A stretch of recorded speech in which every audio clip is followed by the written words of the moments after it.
So hello everyone. तो आज यार हम इक्विलिब्रियम का लेक्चर नंबर 3 लेते हैं। आज के इस इक्विलिब्रियम के लेक्चर नंबर 3 में हम बात करेंगे फैक्टर्स अफेक्टिंग इक्विलिब्रियम कांस्टेंट पे। यार लेक्चर नंबर 2 में हम बात कर चुके थे इक्विलिब्रियम कांस्टेंट पे। हम लॉ ऑफ मास एक्शन के थ्रू इक्विलिब्रियम कांस्टेंट को डिराइव कर चुके थे।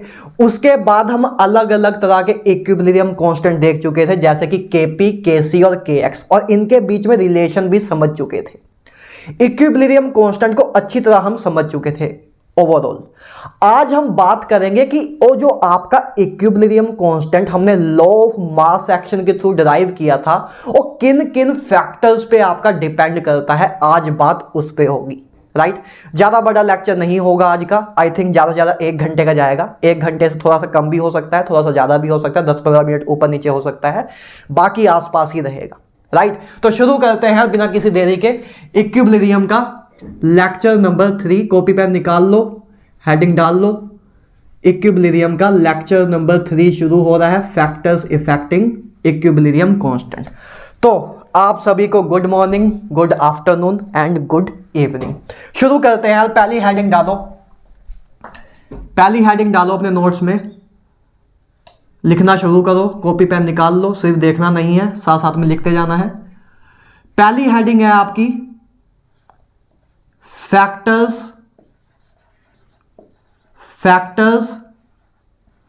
Affecting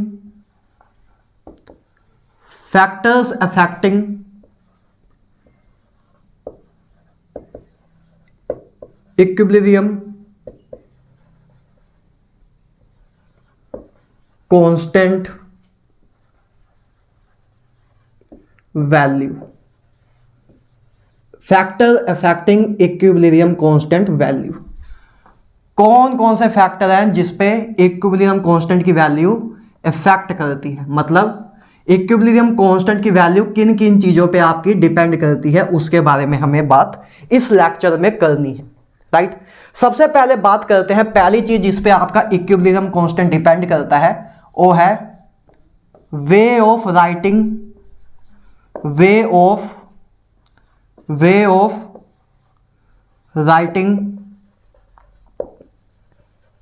reaction.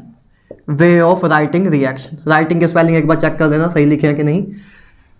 Way of writing reaction. देखो जैसे बात करते हैं,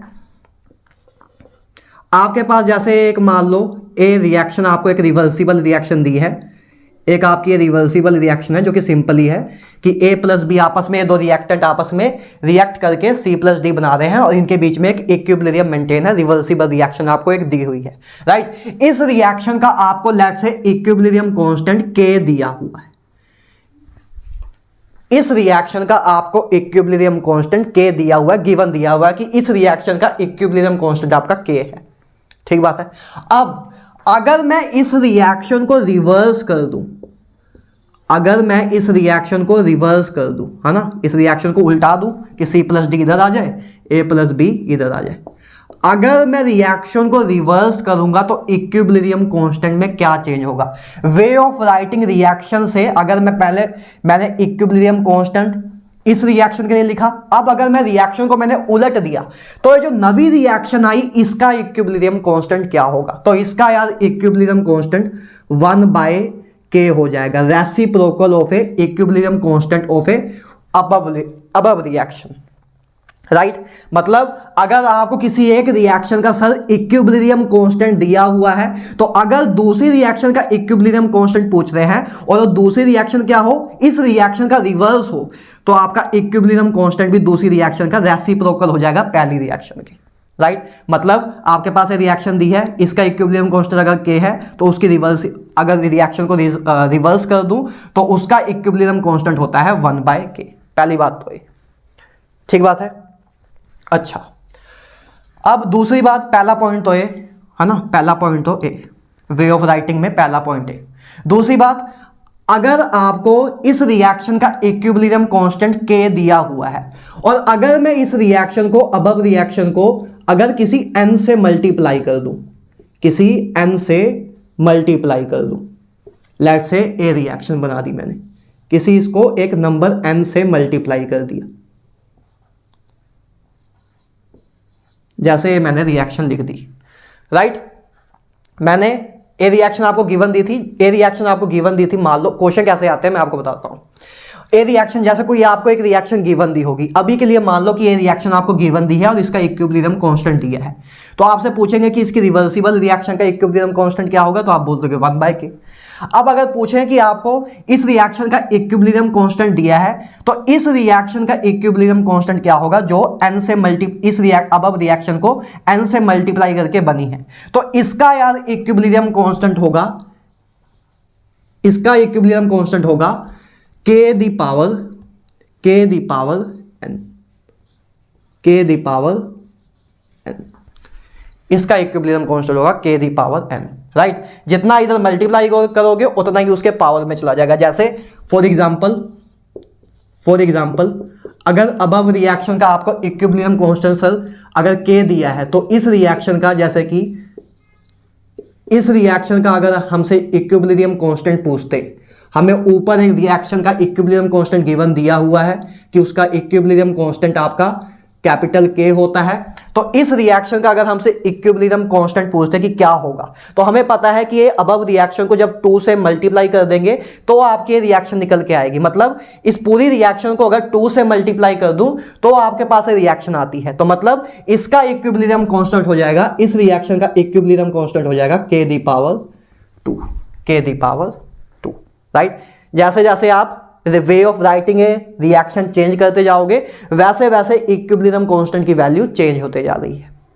क्लियर है बात? अच्छा, इसी तरह चाहो आप किसी, जैसे ऐसे भी कर लो, अगर हाफ से मल्टीप्लाई कर दूं, है ना, कुछ लोग इसको ये भी बोल देते हैं कि 2 से डिवाइड कर दिया, इधर 2 से मल्टीप्लाई किया, इधर 2 से डिवाइड कर दिया। लेकिन डिवाइड करना बोलना ही क्यों, एक नवा रूल क्यों बनाना? सिंपली याद रखो कि हाफ से मल्टीप्लाई किया है ना, हाफ से मल्टीप्लाई किया, तो इधर हाफ से मल्टीप्लाई किया है सब जगह। अब रिएक्शन को मैंने हाफ से मल्टीप्लाई कर दिया।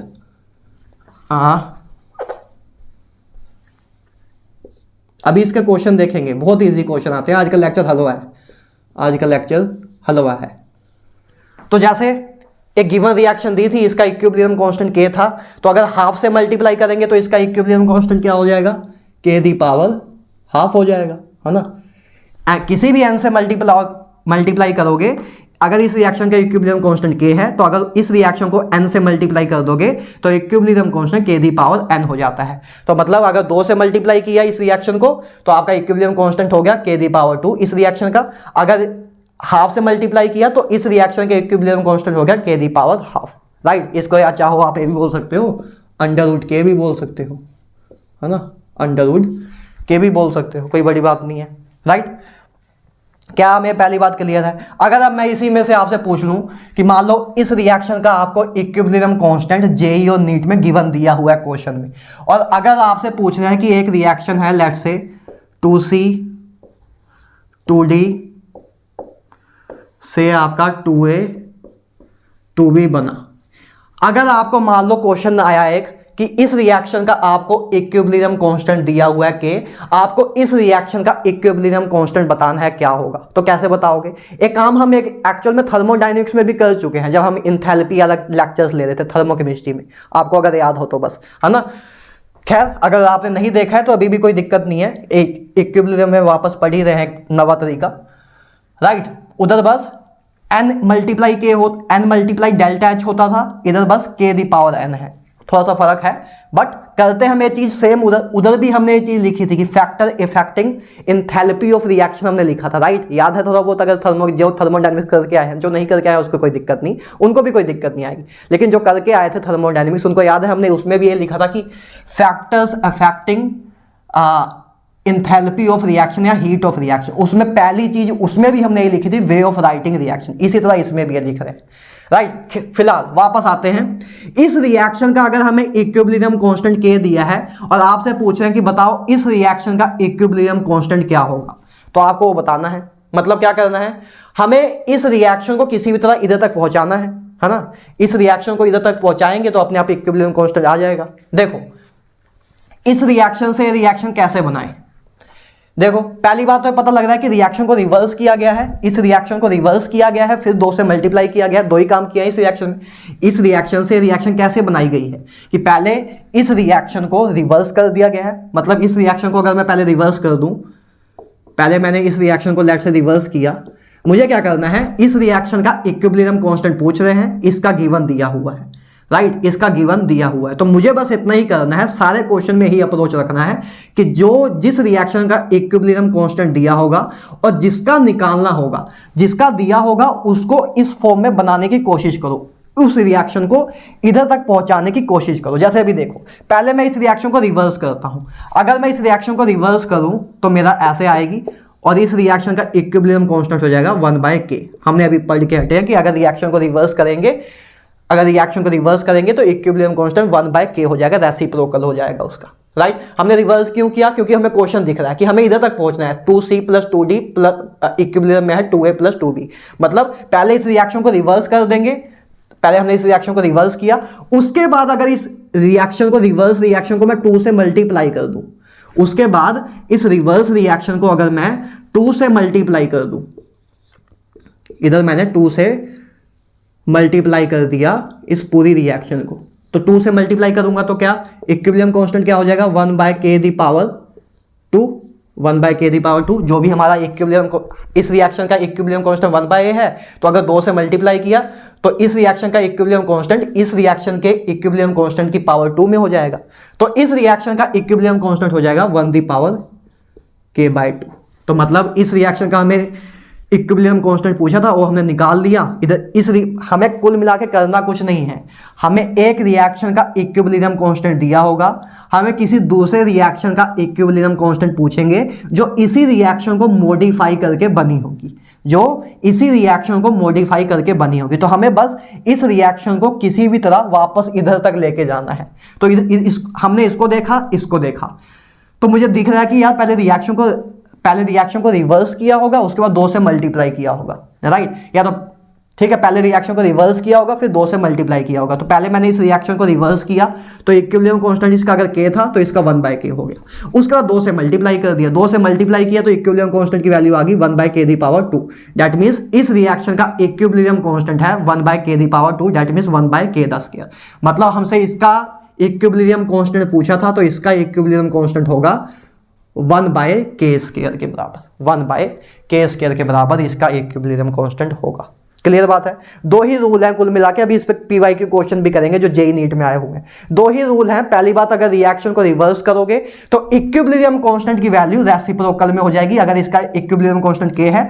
अगर हमने रिएक्शन को रिवर्स कर दिया तो आपका इक्विलिब्रियम कांस्टेंट जो है 1/k हो जाएगा। और दूसरा पॉइंट ये है कि अगर आपको इक्विलिब्रियम कांस्टेंट एक रिएक्शन का दिया हुआ है, अगर उस रिएक्शन को अगर हम n से मल्टीप्लाई कर दें तो इक्विलिब्रियम कांस्टेंट की वैल्यू भी k⁴n हो जाएगी। जैसे जैसे हम वे ऑफ राइटिंग ये रिएक्शन चेंज कर रहे हैं वैसे वैसे इक्विलिब्रियम कांस्टेंट की वैल्यू चेंज होते जा रही है। ठीक बात है, क्लियर है। अच्छा, पहली बात तो यह है वे ऑफ राइटिंग रिएक्शन कि factors affecting equilibrium constant value, कि इक्विलिब्रियम कांस्टेंट की वैल्यू किस पे डिपेंड करती है। पहली बात वे ऑफ राइटिंग रिएक्शन, क्योंकि हम देख रहे हैं कि जैसे जैसे way of writing reaction change कर रहे हैं वैसे वैसे जो नवा इक्विलिब्रियम कांस्टेंट आ रहा है इस रिएक्शन का इक्विलिब्रियम कांस्टेंट की वैल्यू थी k, इस रिएक्शन की इक्विलिब्रियम कांस्टेंट की वैल्यू थी 1/k, इसकी k⁴n। जैसे जैसे हम way of writing equation change करते जा रहे हैं, way of writing reaction change करते जा रहे हैं, वैसे वैसे हमारा इक्विलिब्रियम कांस्टेंट की वैल्यू चेंज होते जा रही है। ठीक बात है। अच्छा, चलो आगे बात करते हैं दूसरा फैक्टर जिस पे हमारा इक्विलिब्रियम कांस्टेंट की वैल्यू डिपेंड करती है, उस पर बात करते हैं।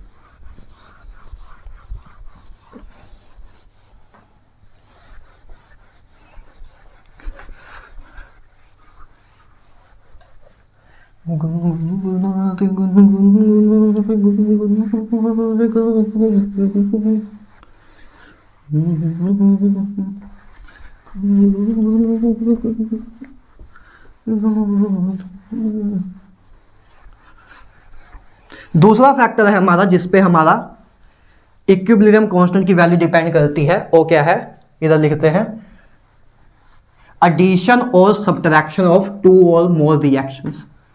दूसरी चीज जिस पे हमारा इक्विलिब्रियम कांस्टेंट की वैल्यू डिपेंड करती है, फैक्टर्स अफेक्टिंग इक्विलिब्रियम कांस्टेंट में बात कर सकते हैं। एडिशन और सब्ट्रैक्शन, एडिशन और सब्ट्रैक्शन ऑफ टू और मोर रिएक्शन, एडिशन और सब्ट्रैक्शन ऑफ टू और मोर रिएक्शंस। देखो क्या बोल रहे हैं इसमें हम, जैसे मान लो आपको एक रिएक्शन दी हुई है यार, जैसे आपको एक रिएक्शन दी हुई है कि ए से आपका ए और बी आपस में लेट से इक्विलिब्रियम है। ये पहली रिएक्शन दी हुई है सर, इसका इक्विलिब्रियम कांस्टेंट लेट से मान लो आपका K1 है, राइट। एक रिएक्शन है ए और बी जिसमें आपस में इक्विलिब्रियम में है, इस रिएक्शन का इक्विलिब्रियम कांस्टेंट आपको K1 दिया है, राइट। एक दूसरी रिएक्शन मान लो दी हुई है, एक रिएक्शन दी हुई है C इक्विलिब्रियम है D के साथ, C इक्विलिब्रियम है D के साथ, इसका इक्विलिब्रियम कांस्टेंट आपको K2 दिया हुआ है। ये दो आपको रिवर्सिबल रिएक्शन दी हैं जिसका आपको इक्विलिब्रियम कांस्टेंट अपना अपना दिया है कि इस रिएक्शन का इक्विलिब्रियम कांस्टेंट K1 है, इस रिएक्शन का इक्विलिब्रियम कांस्टेंट K2 है। आपसे अगर पूछें कि इस रिएक्शन का इक्विलिब्रियम कांस्टेंट क्या होगा, इस रिएक्शन का इक्विलिब्रियम कांस्टेंट क्या होगा आपसे पूछ रहे हैं। ए रिएक्शन आप खुद सोचो, आपको गिवन में क्या दिया है कि एक रिएक्शन ए दिया है, एक रिएक्शन ए दिया है, इस रिएक्शन का इक्विलिब्रियम कांस्टेंट K1 दिया है, इस रिएक्शन का इक्विलिब्रियम कांस्टेंट आपको K2 दिया है, और आपसे इस रिएक्शन का इक्विलिब्रियम कांस्टेंट पूछ रहे हैं। तो देखो कैसे बना सकते हैं, हमें जो काम में वही है कि जो चीजें दी होंगी उससे जो चीजें हमें पूछी है वो चीज बनानी है। हमें ए दो रिएक्शन गिवन में दी हैं, हमें किसी भी तरह इधर से इधर तक पहुंचना है। तो कैसे पहुंचेंगे, अगर इन दो रिएक्शन को ऐड कर दूं, रिएक्शन 1 रिएक्शन 2 को ऐड कर दूं, तो ऐड करेंगे तो रिएक्टेंट साइड क्या ऐड होगा A प्लस सी, इस साइड क्या ऐड होगा B प्लस बी, आपका इस साइड ऐड होगा आपका B प्लस डी, इधर होगा B आएगा ना, इधर B प्लस डी आएगा, राइट। तो अगर हम इन दो रिएक्शन को ऐड करेंगे तो हमारी ये तीसरी रिएक्शन बनेगी जिसका हमें निकालना है। तो इस तीसरी रिएक्शन का जो इक्विलिब्रियम कांस्टेंट होता है, रूल नंबर 3, वो होता है अगर दो रिएक्शन को ऐड करोगे तो इक्विलिब्रियम कांस्टेंट आपका मल्टीप्लाई हो जाएगा। तो equilibrium constant above two reaction का मल्टीप्लाई हो जाएगा। मतलब एक ऐसी रिएक्शन जो दो रिएक्शन की एडिशन से बनी है, एक ऐसी रिवर्सिबल रिएक्शन या एक ऐसी इक्विलिब्रियम वाली रिएक्शन जो कि दो या दो से ज्यादा इक्विलिब्रियम वाली रिएक्शन के एडिशन से बनी है, उस रिएक्शन का इक्विलिब्रियम कांस्टेंट जिन रिएक्शन को ऐड करके बनी है उनके मल्टीपल्स के होगा, उनके इक्विलिब्रियम कांस्टेंट के मल्टीपल्स के बराबर होगा। जैसे ए वाली रिएक्शन इन दोनों रिएक्शन के एडिशन से बन सकती है, तो मतलब इस रिएक्शन का इक्विलिब्रियम कांस्टेंट जो होगा ए अबव टू रिएक्शन के इक्विलिब्रियम कांस्टेंट का मल्टीप्लाई होगा। ठीक बात है। जैसे कि और देखें तो जैसे मान लो आपको ए से बी के बीच में इक्विलिब्रियम कांस्टेंट, ए और बी के बीच में जो इक्विलिब्रियम है या ए और बी के बीच में जो रिवर्सिबल रिएक्शन है उसका इक्विलिब्रियम कांस्टेंट K1 दिया है। एक दूसरी रिएक्शन है बी से सी के बीच में जो इक्विलिब्रियम है उसके लिए इक्विलिब्रियम कांस्टेंट K2 दिया है। लेट्स से एक तीसरी रिएक्शन है जिसके लिए इक्विलिब्रियम कांस्टेंट आपको सी से डी के बीच में इक्विलिब्रियम है, इसके लिए आपको इक्विलिब्रियम कांस्टेंट की वैल्यू K3 दी है। और आपसे मान लो पूछ रहे हैं कि ए और डी के बीच में इक्विलिब्रियम की रिएक्शन का इक्विलिब्रियम कांस्टेंट क्या होगा, इसका इक्विलिब्रियम कांस्टेंट क्या होगा। आपको क्या दिया है, इन तीन रिएक्शन का इक्विलिब्रियम कांस्टेंट दिया है और इस रिएक्शन का आपको इक्विलिब्रियम कांस्टेंट पूछ रहे हैं। तो देखो कैसे होगा, ऊपर वाली तीन रिएक्शन को ऐड कर दूंगा तो क्या ही रिएक्शन आएगी। अरे यार देखो, अगर ऊपर वाली तीन रिएक्शन को ऐड कर दूं तो इस साइड क्या आएगा, लेफ्ट साइड क्या आएगा A plus B plus C, और इस साइड क्या आएगा B plus C plus D, यही आएगा। अब बी इधर भी है, बी इधर भी है, तो ये तो कट ही जाएंगे, ये तो कट ही जाएंगे, तो बचेगा क्या AD, यही आएगा। तो ऊपर वाली तीन रिएक्शन को मुझे देख के पता लग रहा है कि जैसे जैसे जब मैं ऊपर वाली तीन रिएक्शन को ऐड करूंगा तो पहली दो रिएक्शन को ऐड करूंगा तो B कट जाएगा, उसके बाद जो ऐड करने के बाद जो रिएक्शन आएगी उसको अगर सी के साथ ऐड करूंगा तो सी कट जाएगा। तो मुझे क्लियर दिख रहा है कि बाद में बचेगा ए और डी ही, मतलब अबव 3 रिएक्शन को ऐड करूंगा तो एक्चुअल में ए ही रिएक्शन मेरे पास आएगी। दैट मीन्स इसका इक्विलिब्रियम कांस्टेंट क्या होगा, अबव 3 रिएक्शंस के इक्विलिब्रियम कांस्टेंट का मल्टीपल के बराबर होगा। इसका इक्विलिब्रियम कांस्टेंट अबव 3 रिएक्शन के मल्टीपल के इक्विलिब्रियम कांस्टेंट के मल्टीपल के बराबर होगा। क्लियर बात, क्योंकि अबव 3 रिएक्शन को जब ऐड कर रहे हैं तो हमारे पास यही रिएक्शन आएगी। तो इसका इक्विलिब्रियम कांस्टेंट, अभी हम रूल देख के हटे हैं कि अगर 2 या 2 से ज्यादा रिएक्शन को हम ऐड करके नवी रिएक्शन बना रहे हैं, उसका जो इक्विलिब्रियम कांस्टेंट होगा वो मल्टीपल, उसका इक्विलिब्रियम कांस्टेंट जो होगा वो बराबर होगा multiple of A above reaction के इक्विलिब्रियम कांस्टेंट के। राइट, तो इस रिएक्शन का अगर हमें इक्विलिब्रियम कांस्टेंट पूछ रहे थे तो हमें इन 3 रिएक्शन का इक्विलिब्रियम कांस्टेंट दिया हुआ था। तो हमें क्लियर दिख रहा है कि अगर इन 3 रिएक्शन को ऐड कर दो तो मेरे पास यही रिएक्शन आएगी, ए इक्विलिब्रियम में डी यही रिएक्शन आएगी इन तीनों रिएक्शन को ऐड करके। दैट मींस इसका इक्विलिब्रियम कांस्टेंट जो कि के है वो बराबर होगा K1 into K2 into K3 के। क्लियर है बात, ठीक है, सिंपल सी बात है। तो हमने कुल मिला के कितने रूल किए हैं, 3 रूल किए हैं। अच्छा, सब्ट्रैक्शन भी चलो देख लो। जैसे इस 2 रिएक्शन को सब्ट्रैक्ट कर दूं, सब्ट्रैक्शन कुछ नहीं, जस्ट एक सब्ट्रैक्शन इज जस्ट एडिशन ना। अरे यार, जैसे सब्ट्रैक्शन इज जस्ट एडिशन ना। जैसे 2 प्लस, एक जगह 2 प्लस 1 है तो इसको हम एडिशन बोल देते हैं, एक जगह 2 माइनस 1 है तो इसको सब्ट्रैक्शन बोल देते हैं। लेकिन सब्ट्रैक्शन को एडिशन के टर्म में भी तो कन्वर्ट कर सकते हैं कि 2 माइनस 1 ये भी बोल सकते हैं कि 2 में ऐड हुआ -1। तो subtraction just a special case of addition ना, और तो कुछ नहीं है। राइट, 2 प्लस 1 को एडिशन बोलते हैं, 2 माइनस 1 को सब्ट्रैक्शन। लेकिन 2 माइनस 1 को एडिशन के टर्म में भी तो लिख सकते हैं कि 2 में -1 ऐड हुआ तब इसको बराबर होता है इसके। मतलब subtraction is just a special case of addition. तो मतलब जैसे इस रिएक्शन का हमें, जैसे इन 2 रिएक्शन को सब्ट्रैक्ट कर दूं, ए माइनस, तो सब्ट्रैक्ट करूंगा तो a माइनस सी आएगा, इधर आपका a माइनस सी और b माइनस डी, ए रिएक्शन आएगी। 2 अगर अबव 2 रिएक्शन को सब्ट्रैक्ट कर दूं तो ये रिएक्शन आएगी। मुझे इसका इक्विलिब्रियम कांस्टेंट पूछ रहे हैं, मतलब इस रिएक्शन को अगर थोड़ा सही से दिखाऊं तो इस रिएक्शन को मैं ऐसे लिखूंगा ना, क्योंकि सब रिएक्टेंट वगैरह माइनस में नहीं लिखते, ऐसे लिखते हैं। तो इस वाले को इधर ले आता हूं तो ये डी इधर आ जाएगा, ए इधर आ जाएगा, ए इधर आ जाएगा। क्लियर, मतलब अबव 2 रिएक्शन का मैंने सब्ट्रैक्शन किया तो ये आएगा। इसको अगर मैं थोड़ा करेक्ट वे में लिखना चाहूँ तो डी इधर ले आया तो सी इधर ले आया कि सो माइनस साइन जो है खत्म हो जाए, तो ये रिएक्शन आ जाएगी। मतलब इन 2 रिएक्शन को सब्ट्रैक्ट करके आपकी ए रिएक्शन आती है। इसका आपको इक्विलिब्रियम कांस्टेंट पूछ रहे हैं, तो इसका इक्विलिब्रियम कांस्टेंट होता है जब सब्ट्रैक्ट करते हैं तो इक्विलिब्रियम कांस्टेंट आपका K1 डिवाइड बाय K2 हो जाता है। क्यों, वैसे सोच सकते हो सिंपली, देखो ए रिएक्शन आई कैसे होगी, हमें इन 2 रिएक्शन से ए रिएक्शन बनानी है। ए चाहे रूल याद करने की जरूरत भी नहीं है, बस मल्टीप्लाई वाला याद रखो, काम खत्म। ए रिएक्शन हमें बनानी है अबव 2 रिएक्शन से। काम वही करना जो गिवन चीजें दी होंगी, जो गिवन रिएक्शन दी होंगी उससे हमें जो जिस रिएक्शन का इक्विलिब्रियम कांस्टेंट पूछ रहे हैं वो रिएक्शन बनानी है। तो ये रिएक्शन कैसे आई होगी कि ए प्लस डी है, तो ए प्लस डी है तो मतलब पहले हमें इस रिएक्शन को रिवर्स करना पड़ेगा। पहले इस रिएक्शन को रिवर्स कर देंगे, उसके बाद दोनों रिएक्शन को ऐड कर देंगे, तब हमारे पास ये रिएक्शन आ जाएगी, है ना। अरे यार देखो सिंपली कि हमें ए और बी के बीच में दिया हुआ था, ए और बी के बीच में दिया हुआ था इक्विलिब्रियम कांस्टेंट K1। अब अगर मैं इस रिएक्शन को रिवर्स कर दूं, दूसरी वाली रिएक्शन को रिवर्स कर दूं तो डी मेरा इस साइड आ जाएगा, डी मेरा इस बाजू में आ जाएगा, है ना, और डी और सी के बीच में। तो जब रिएक्शन को रिवर्स करूंगा तो मेरा इक्विलिब्रियम कांस्टेंट क्या हो जाएगा, 1/K2। रिएक्शन को रिवर्स करूंगा तो मेरा इक्विलिब्रियम कांस्टेंट क्या हो जाएगा, 1/K2। यही होगा। अगर इस रिएक्शन को रिवर्स कर दूं तो मेरा एक डी इधर आ जाएगा, सी इधर, और इस रिएक्शन का इक्विलिब्रियम कांस्टेंट 1/K2 होगा, पहले ही पढ़ चुके हैं। अच्छा, अब इन 2 रिएक्शन को ऐड करूंगा तो ये रिएक्शन आएगी। मतलब वही बोल रहा ना मैंने कि subtraction is just a modification या special case of addition. Right, एक एडिशन का ही हमने अब तो लास्ट में तो ऐड ही कर रहे हैं। तो इन 2 रिएक्शन को अगर ऐड कर दूं, तो a प्लस डी से इधर आपका आएगा b प्लस सी, और 2 रिएक्शन को ऐड करके जो इक्विलिब्रियम कांस्टेंट आता है वो क्या होता है, मल्टीप्लाई में ऊपर वाली दो रिएक्शन का इक्विलिब्रियम कांस्टेंट के मल्टीप्लाई के बराबर।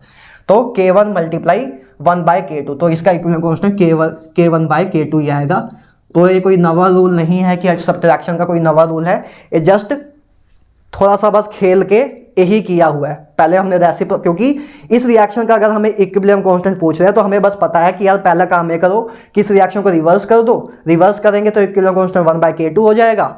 उसके बाद इन दोनों रिएक्शन को ऐड कर दो, तो ऐड करोगे तो यही रिएक्शन आएगी सब्ट्रैक्शन वाली, राइट। तो मतलब इस रिएक्शन को पहले रिवर्स करके फिर ऐड कर दो, पहले रिवर्स किया तो ये आया, उसको ऐड करेंगे तो इक्विलिब्रियम कांस्टेंट आपका मल्टीप्लाई हो जाएगा, तो k1 मल्टीप्लाई 1/k2 हो जाएगा। दैट मींस इस रिएक्शन का इक्विलिब्रियम कांस्टेंट आपका k1/k2 हो जाएगा। तो सब्ट्रैक्शन का कुछ याद करने की जरूरत नहीं है, बस किसी भी जो रिएक्शन का पूछ रहे हैं वो इन दो रिएक्शन से बना लो, अपने आप आ जाएगा। कुल मिलाकर रूल आपको 3 ही दिमाग में रखने हैं। पहला कौन सा?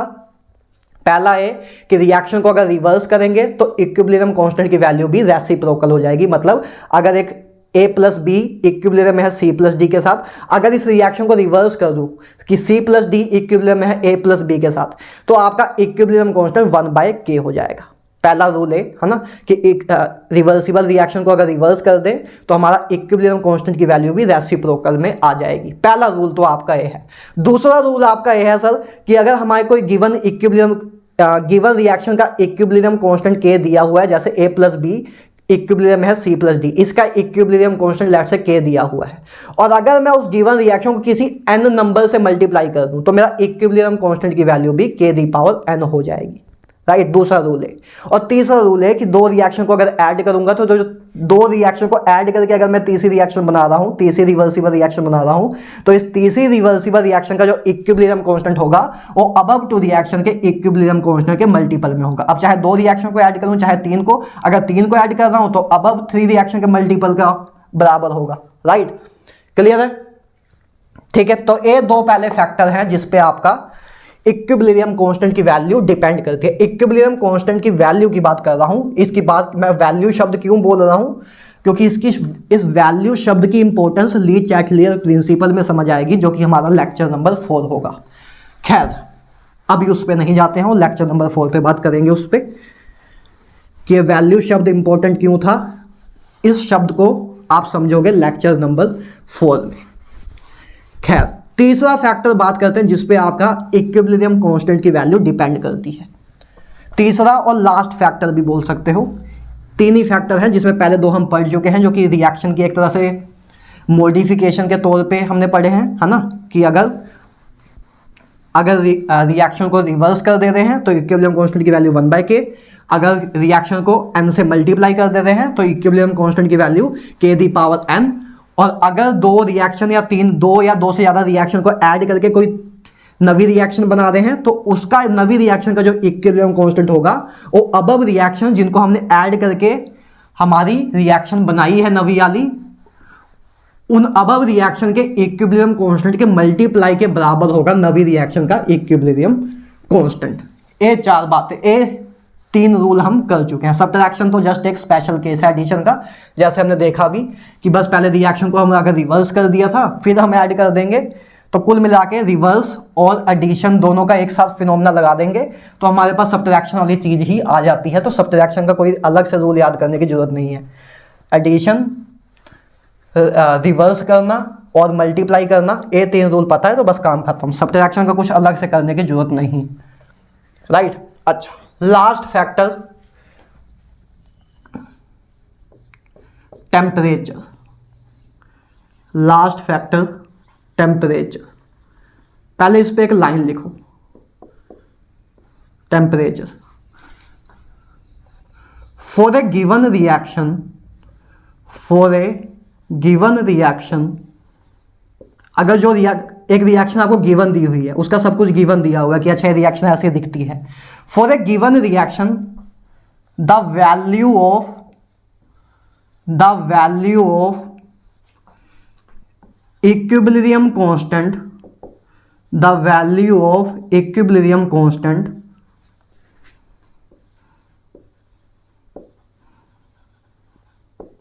depends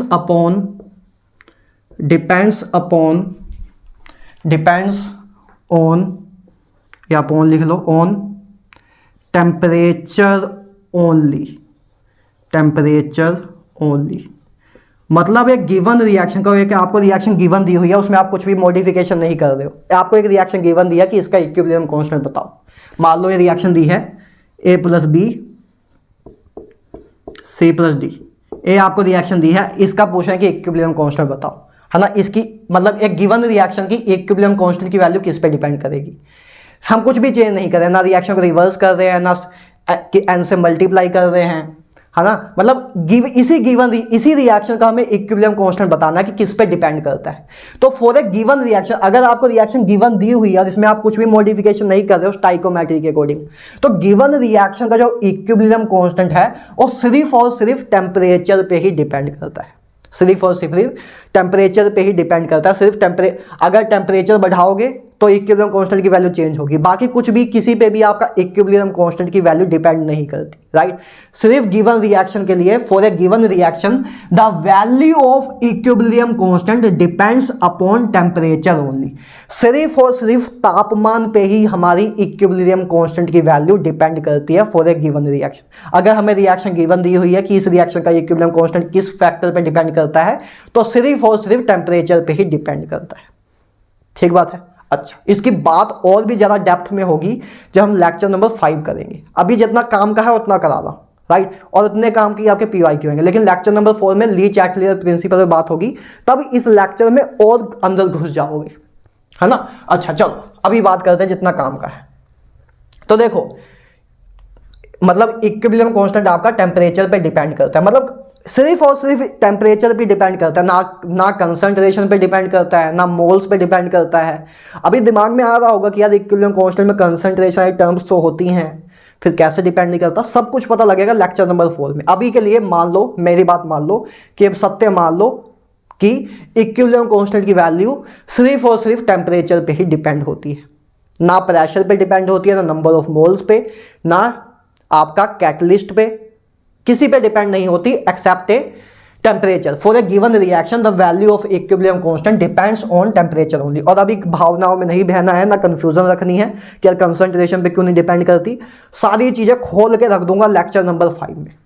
अभी के लिए जितना समझा रहा हूं उतना समझो। अभी मान लो कि यही सत्य है, जैसे आपको पता है कि सूरज हमेशा पूर्व से उगता है, पश्चिम में ही डूबता है ना, ये सब आपको पता है। आपने कभी ऑक्सीजन गैस को देखा नहीं है, लेकिन आप तब भी मानते हो कि ऑक्सीजन जो है O2 है, O2 के फॉर्म में होती है, ना कि O के फॉर्म में, ना O8 के फॉर्म में। आप मान के रखते हो कि ये सत्य मान लेते हो कि O2 के फॉर्म में एग्जिस्ट करती है। ऐसी एक सत्य अभी मान लो, अभी के लिए लेक्चर नंबर 5 में सत्य को और अंदर तक देखेंगे, राइट। आपको डिलूजन में नहीं रखूंगा, दिखाऊंगा सत्य, लेकिन लेक्चर नंबर 5 में। अच्छा, तो for a given reaction equilibrium constant की वैल्यू सिर्फ और सिर्फ टेम्परेचर पे डिपेंड करती है। अब कैसे डिपेंड करती है, क्या इसका कोई मैथमेटिकल रिलेशन है सर आपके पास? जी सर बिल्कुल है, लिखो। O बराबर, कैसे मैथमेटिकल रिलेशन क्या है टेम्परेचर का इक्विलिब्रियम कांस्टेंट के साथ? log K2 बाय K1 बराबर है delta H by 2.303 R 1 by T1 minus 1 by T2, 1 by T1 1 minus 1 by T1 minus 1 by T2 के। ए आपका सर रिलेशन है between equilibrium constant and temperature. इस इक्वेशन को बोलते हैं वेंट हॉफ इक्वेशन। अगर जो थर्मोडायनेमिक्स करके आए हैं तो इस रिएक्शन को मैंने थर्मोडायनेमिक्स में डराइव भी किया था, इधर मैं डराइव नहीं करूंगा। अगर किसी को इसकी डेरिवेशन देखनी है इस रिएक्शन की, तो थर्मोडायनेमिक्स में गिब्स एनर्जी वाला लेक्चर नंबर 8 था, आई थिंक, हाँ लेक्चर नंबर 8 था गिब्स एनर्जी का। लेक्चर नंबर 8 के बिल्कुल लास्ट के 15 मिनट देखना वीडियो के, उसमें इस रिएक्शन को, मतलब जब से क्वेश्चन स्टार्ट होने से पहले वाले 15 मिनट, राइट, उस लेक्चर नंबर 8 में थर्मोडायनेमिक्स में हमने इस इक्वेशन को डराइव भी किया था। अगर आपको किसी को डेरिवेशन देखने में इंटरेस्ट हो तो जाके आप देख सकते हो, और अगर आप थर्मोडायनेमिक्स करके ही आए हो फिर तो कोई बात ही नहीं है, आपके नोट्स में लिखी होगी, राइट। इस इक्वेशन को बोलते हैं वेंट हॉफ इक्वेशन।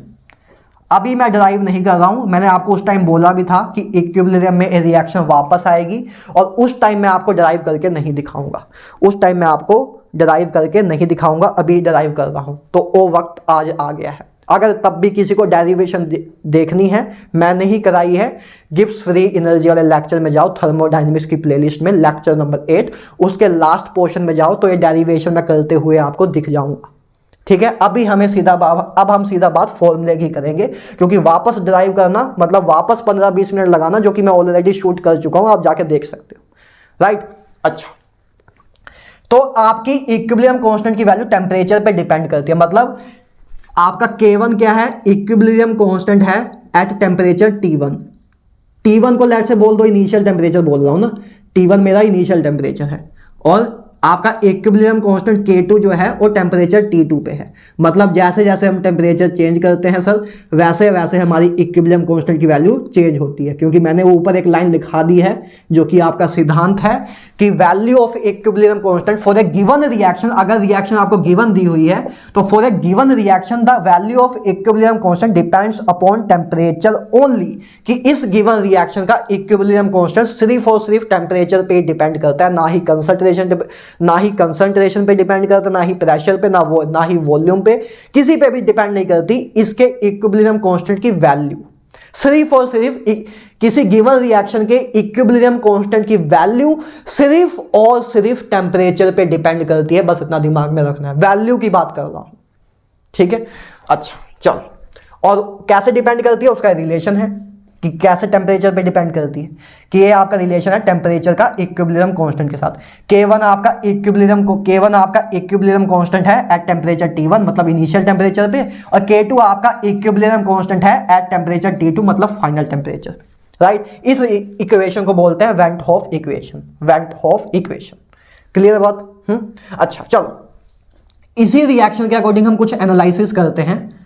पहली बात करते हैं एंडोथर्मिक रिएक्शन के लिए, बात करते हैं कि एंडोथर्मिक रिएक्शन और एक्सोथर्मिक रिएक्शन के लिए इक्विलिब्रियम कांस्टेंट की टेम्परेचर पे डिपेंडेंस देखते हैं। मतलब हमें रिलेशन तो पता है टेम्परेचर पे डिपेंडेंस है का, कि टेम्परेचर चेंज करेंगे तो इक्विलिब्रियम कांस्टेंट की वैल्यू चेंज होगी, लेकिन अब ये बात करते हैं कि एंडोथर्मिक रिएक्शन में टेम्परेचर डायरेक्टली प्रोपोर्शनल होता है इक्विलिब्रियम कांस्टेंट के, कि इनवर्सली प्रोपोर्शनल। इसी तरह एक्सोथर्मिक रिएक्शन में बात करेंगे कि टेम्परेचर जो है इक्विलिब्रियम कांस्टेंट के डायरेक्टली प्रोपोर्शनल होता है कि इनवर्सली प्रोपोर्शनल, उसकी बात करेंगे, राइट। देखते हैं। अच्छा, फॉर एंडोथर्मिक रिएक्शन पहले बात करते हैं एंडोथर्मिक रिएक्शन की टेम्परेचर पे डिपेंडेंस क्या है इक्विलिब्रियम कांस्टेंट की वैल्यू पे। तो पहली बात हमें पता है सर, एंडोथर्मिक रिएक्शन के लिए, एंडोथर्मिक रिएक्शन क्या होते हैं जिसमें हमारी एनर्जी देनी पड़ती है, जिसमें हमें एनर्जी देनी पड़ती है, उस रिएक्शन को बोलते हैं एंडोथर्मिक रिएक्शन। मतलब अगर इस रिएक्शन को करने के लिए अगर एनर्जी देनी पड़ रही है तो उस रिएक्शन को हम एंडोथर्मिक रिएक्शन बोल देंगे। और सर हमें पता है कि एंडोथर्मिक रिएक्शन के लिए डेल्टा एच की वैल्यू जो होती है वो पॉजिटिव होती है, डेल्टा एच की वैल्यू जो होती है आपकी वो पॉजिटिव होती है, राइट। डेल्टा एच की वैल्यू हमारी पॉजिटिव होती है। क्लियर है? अच्छा, तो इक्विलिब्रियम कांस्टेंट के लिए एंडोथर्मिक रिएक्शन के लिए डेल्टा एच की वैल्यू पॉजिटिव होती है। तो देखो एनालिसिस करो, आपको इक्वेशन ऊपर दी हुई है। अगर आप एनालिसिस करोगे, अगर डेल्टा एच की वैल्यू पॉजिटिव है, डेल्टा एच की वैल्यू पॉजिटिव है तो मतलब इतनी टर्म पॉजिटिव है। एनालिसिस कर रहे हैं हम, अभी देखते हैं कि कैसे समझोगे आप, कि अभी हम एंडोथर्मिक रिएक्शन के लिए टेम्परेचर की एनालिसिस कर रहे हैं, इक्विलिब्रियम कांस्टेंट की वैल्यू की एनालिसिस कर रहे हैं कि टेम्परेचर पे कैसे डिपेंड कर रही है। हमें पता है सर कि एंडोथर्मिक रिएक्शन के लिए डेल्टा एच पॉजिटिव होता है। तो अगर एंडोथर्मिक रिएक्शन के लिए डेल्टा एच पॉजिटिव होता है, that means delta H positive, नीचे तो आ रही है, तो मतलब ए टर्म जो है पॉजिटिव ही होगी, ए टर्म हमारी पॉजिटिव ही होगी। अच्छा, अब लेट से मैं मान ले रहा हूँ कि टेम्परेचर इंक्रीज कर रहा हूँ, इफ टी इंक्रीज, लेट से मैं पहले मान लेता हूं कि मैं टेम्परेचर इंक्रीज करके देखता हूं कि K1 से K2 वैल्यू कैसे चेंज हो रही है। मतलब इफ टेम्परेचर इंक्रीज हो रहा है, मतलब इनिशियल टेम्परेचर कम था, फाइनल टेम्परेचर ज़्यादा था, है ना। T2 की वैल्यू ज़्यादा होगी T1 से। अगर टेम्परेचर इंक्रीज कर रहे हैं हम, if temperature increase that means T2 greater than T1, है ना। टेम्परेचर इंक्रीज करें तो फाइनल टेम्परेचर ज़्यादा होगा इनिशियल टेम्परेचर से। अच्छा, तो एंडोथर्मिक रिएक्शन के लिए ए टर्म तो हमारी पॉजिटिव होती है। अब अगर मैं जब टेम्परेचर इंक्रीज कर रहा हूं, दैट मींस उस केस में T2 मेरा ज्यादा है, T1 कम है।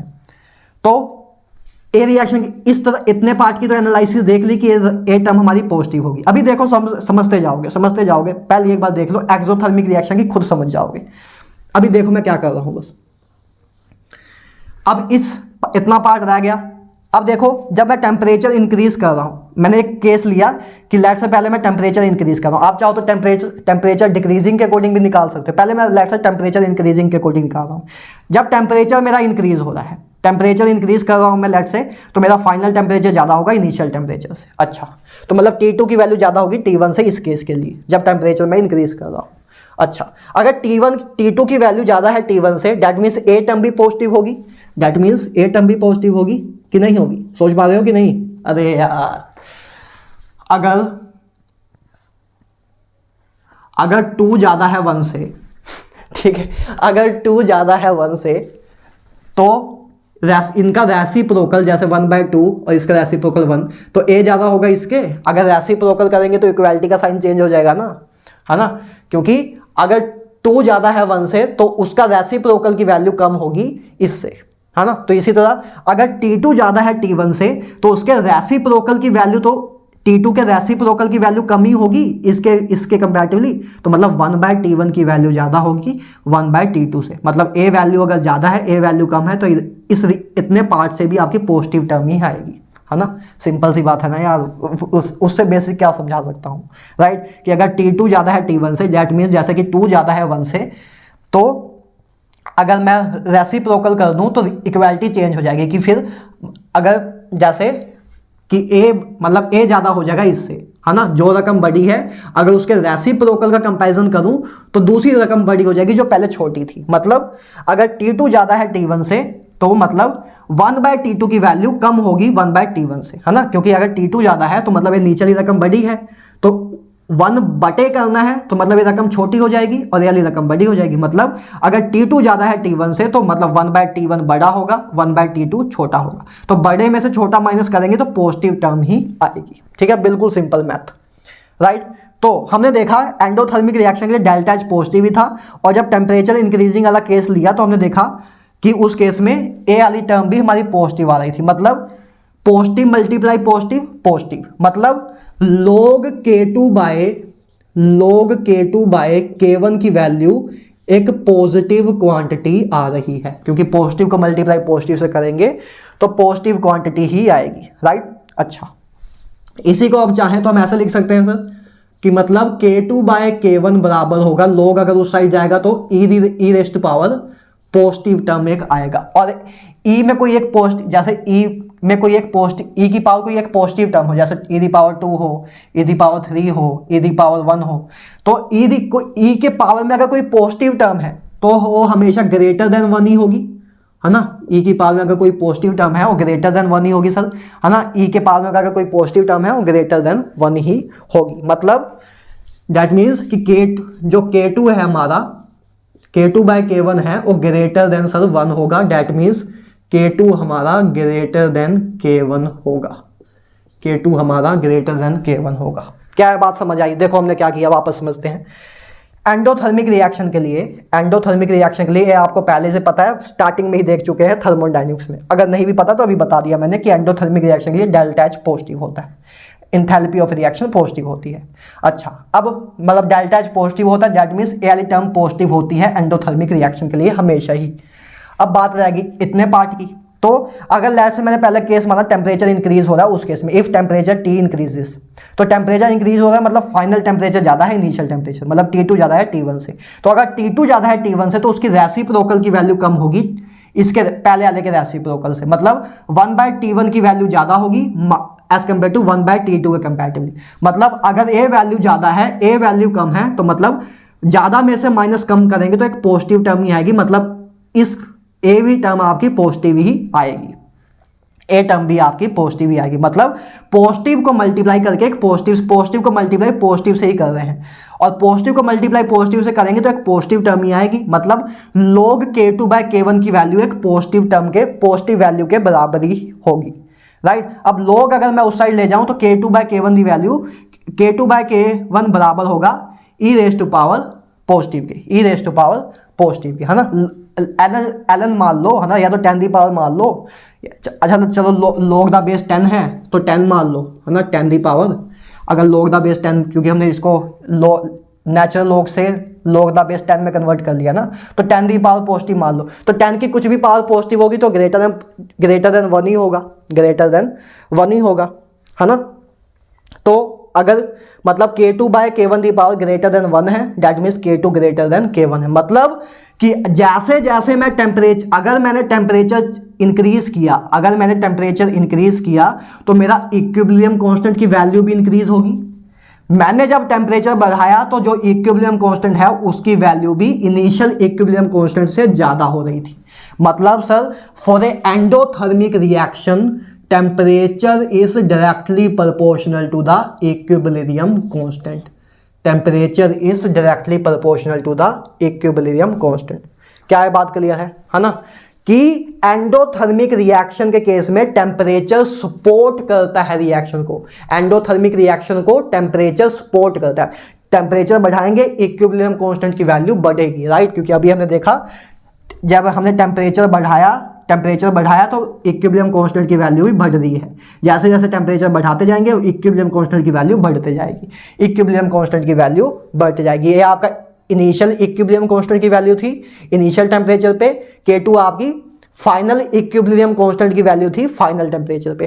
तो अगर मैं जैसे जैसे टेम्परेचर बढ़ा रहा हूं वैसे वैसे इक्विलिब्रियम कांस्टेंट की वैल्यू इंक्रीज होते जा रही है। दैट मीन्स एंडोथर्मिक रिएक्शन जो है वो टेम्परेचर को सपोर्ट कर दी। जितना टेम्परेचर बढ़ाएंगे उतनी एंडोथर्मिक रिएक्शन ज़्यादा होगी अच्छे से, राइट। मतलब टेम्परेचर जो है डायरेक्टली प्रोपोर्शनल है इक्विलिब्रियम कांस्टेंट के फॉर ए एंडोथर्मिक रिएक्शन। आप चाहो तो वो वाला केस भी ले सकते हो, डिक्रीजिंग वाला, है ना, जो मैं बोल रहा था कि लेट्स से अगर मैं ये वाला केस ले लूँ, इफ T1 अगर टेम्परेचर डिक्रीज हो रहा है तो उसके अकॉर्डिंग भी देखोगे तो यही आएगा। टेम्परेचर डिक्रीज हो रहा है लेट्स से, तो मतलब इनिशियल टेम्परेचर ज़्यादा फाइनल टेम्परेचर कम है, ए आएगा केस। तो उस केस में क्या होगा सर, अगर दूसरे केस की बात करूं तो मतलब ए वाली टर्म तो अभी भी पॉजिटिव रहेगी क्योंकि डेल्टा एच पॉजिटिव है। अगर T1 ज़्यादा है T2 से तो उसका रेसिप्रोकल मतलब ए वैल्यू कम होगी, ए वाली ज़्यादा होगी, मतलब अब आपका ए वाली टर्म नेगेटिव हो जाएगी। मतलब कहाँ लिखें,